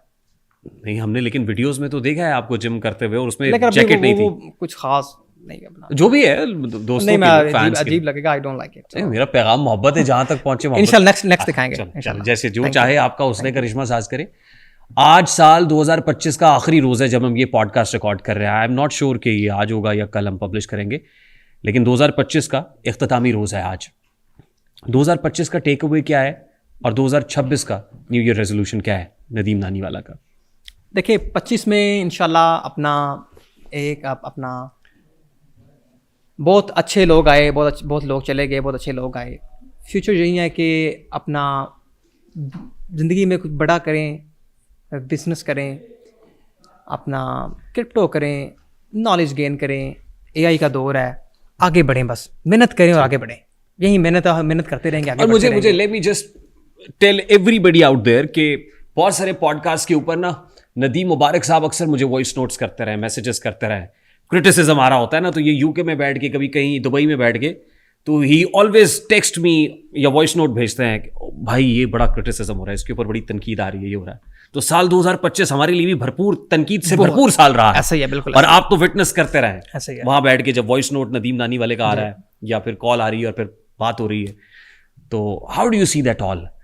क्रिटिसिज्म, हेल्थी क्रिटिसिज्म अच्छा है, आपकी सेहत के लिए भी अच्छा है कि हेल्थी क्रिटिसिज्म होना चाहिए सोसाइटी में, लोगों का पॉइंट ऑफ व्यू जो भी होना चाहिए, लेकिन कोशिश यही होना चाहिए कि हेल्थी क्रिटिसिज्म होना चाहिए, नेगेटिव क्रिटिसिज्म नहीं होना चाहिए। तो उम्मीद है कि 2025 हमें एक खूबसूरत गिफ्ट दे के गया है, जो दोस्ती की मिसाइल कायम हुई है, जो मैं हमेशा से बात करता आता था। मैंने आपके पिछले पॉडकास्ट में बात की थी कि दोस्त जो मैं बात करता आया था हमेशा से, वो देखें अल्लाह ताला ने वो पूरी दुनिया को दिखा दिया कि मुश्किल वक्त में अगर कोई आपके साथ खड़ा होगा तो आपका दोस्त। बिल्कुल सही। अब 2025 का आखिरी पॉडकास्ट हम रिकॉर्ड कर रहे हैं और नदीम नानी वाला जो वहाँ बैठ के हमारे वेलविशर बन के हमें वॉइस नोट्स भी और कॉल्स भी करते होते हैं। और एक ऐसा इंसिडेंट हुआ है जो मैं हैरान हो गया कि मेरे इंस्टाग्राम पे फॉलोअर्स थे 959 के, क्लोज टू 1 मिलियन। हाँ, तो वो 24 आवर्स में 1 मिलियन करा चुके हैं। तो मुझे किसी ने पूछा कि यार आपके 1 मिलियन कैसे आपने कर लिए? मैंने कहा मार खा के। तो दोस्ती में मार खा के देखें, लोगों ने इतना प्यार किया, फायदा हो ना, फायदा देखें, मार खान का फायदा है, देखें फायदा, एवरी एस्पेक्ट, मोहब्बत बढ़ गई लोगों की, दोस्ती पे एतमाद भी बढ़ गया। कोई भी एक्शंस होते हैं उसके फायदे भी हैं, उसके नुकसानात भी हैं। देखें, नुकसानात भी हैं, फायदे भी हैं, तो ऐसे चलता रहता है सिस्टम। तो लोगों का बहुत शुक्रिया कि लोगों ने जिस तरह मुझे प्यार किया, रजब को प्यार किया, और लोगों ने इस तरह की गुंडागर्दी को रिजेक्ट किया, और हम भी इस तरह की गुंडागर्दी को, इस तरह की नौसरबाजी को हम फाइट करते रहेंगे सिस्टम के अंदर, और हम आप लोगों के साथ खड़े हैं। अगर आप लोगों के साथ भी कोई अदारा, कोई बंदा, कोई ऑफिसर जुल्म करता है, आपको ब्लैकमेल करता है, आप मुझे इंस्टाग्राम पे ज़रूर कांटेक्ट कीजिएगा। मैं इंशाल्लाह आपकी आवाज़ बनूंगा और हम इंशाल्लाह उसको आखिरी मंसूर तक पहुँचाएंगे, क्योंकि हमारे माशरे में Nadeem Naniwala now wants to become a big brother, लेकिन ये वो बिग ब्रदर नहीं है। नहीं, हम आपकी आवाज़ पहुँचाएंगे, हम आपकी आवाज़ पहुँचाएंगे। मैं अगली बात भी सुन लेना मेरी। नदीम मुबारक वो बिग ब्रदर नहीं है हु वर्क इन शेडोज। वो कह रहे हैं मैं पब्लिकली आपकी आवाज बनने को तैयार हूं। तो Nadeem Naniwala Sahab, it was an absolute pleasure once again having you in the show. और मैं कह रहा था कि 2025 का इख्तितामी रोज आपकी वसातत से इस आखिरी पॉडकास्ट में बैठ के message is very loud and clear for all the people out there, खासतौर पे आरटीएस फैमिली के लिए जिन्होंने बहुत सारा प्यार दिया इस पूरे 2025 में, और नेगेटिव पॉजिटिव हर तरह का क्रिटिसिज्म हुआ, लेकिन हमारे इस प्लेटफॉर्म ने ठंडी हवा का झोंका खुद को साबित किया कि जिसमें सवाल पूछना, एक ऐसा कल्चर जो मादूम हो रहा था, जहां पे घुटनज़दा माहौल था, हमसे बेजा में लोग समझ रहे थे, हमने एक ऐसा प्रेसिडेंट सेट किया और उसके बाद लोगों ने उसको फॉलो करना शुरू किया, लोग उस तरफ आए। हम चाहते हैं कि आरटीएस कम्युनिटी जो मिसाल कायम कर रही है, प्रेसिडेंट सेट कर रही है, लोग आए उसमें, लेकिन अखलाक के दायरा कार के अंदर रहते हुए। हम अपनी ऑडियंस को भी ये समझाते हैं और हम उन लोगों को भी ये समझाते हैं कि जो ये करना चाहते हैं आप करें जरूर, अखलाक के दायरा कार में, और creativity should be with purpose के साथ तख्लीक होनी चाहिए, बेमकसद नहीं। जिंदगी बेबंदगी, शर्मिंदगी। जब हम इस पॉडकास्ट को क्लोज कर रहे हैं तो जाते जाते मैं सिर्फ ये कहूंगा कि अगर कभी मेरे बस में हो कोई ऐसा शहर बसाऊं मैं जहां धूप छाऊं गले मिले, जहां बान जुर्त में भी गुल खिलें, जहां चांद मांद ना हो कभी, जहां आदमियत के नुत को लब पे न शहरयार का खौफ हो, जहां सरसराए ना आदमी की रगों में कोई हरास तक, जहां लोहे खाक पे उम्र भर किसी बेगुनाह के खून का कोई दाग, कोई निशाना हो, जहां चाक हो कोई पैरहन, न सुखनवरों की ज़बां कटे, जहां सच को सच से हो वास्ता, जहां जुगनुओं को हवा दिखाती हो रास्ता। और उम्मीद करता हूं कि आने वाला साल 2026 ढेरों खुशियां लेके आएगा आपके लिए, आपकी फैमिली के लिए, आपके अहलो-अयाल के लिए, गिरदो-नवा के लिए और पूरे पाकिस्तान के लिए इंशाल्लाह। This is Rehan Tariq signing off from the RTS. अपना बहुत सारा ख्याल रखिएगा। अस्सलाम वालेकुम।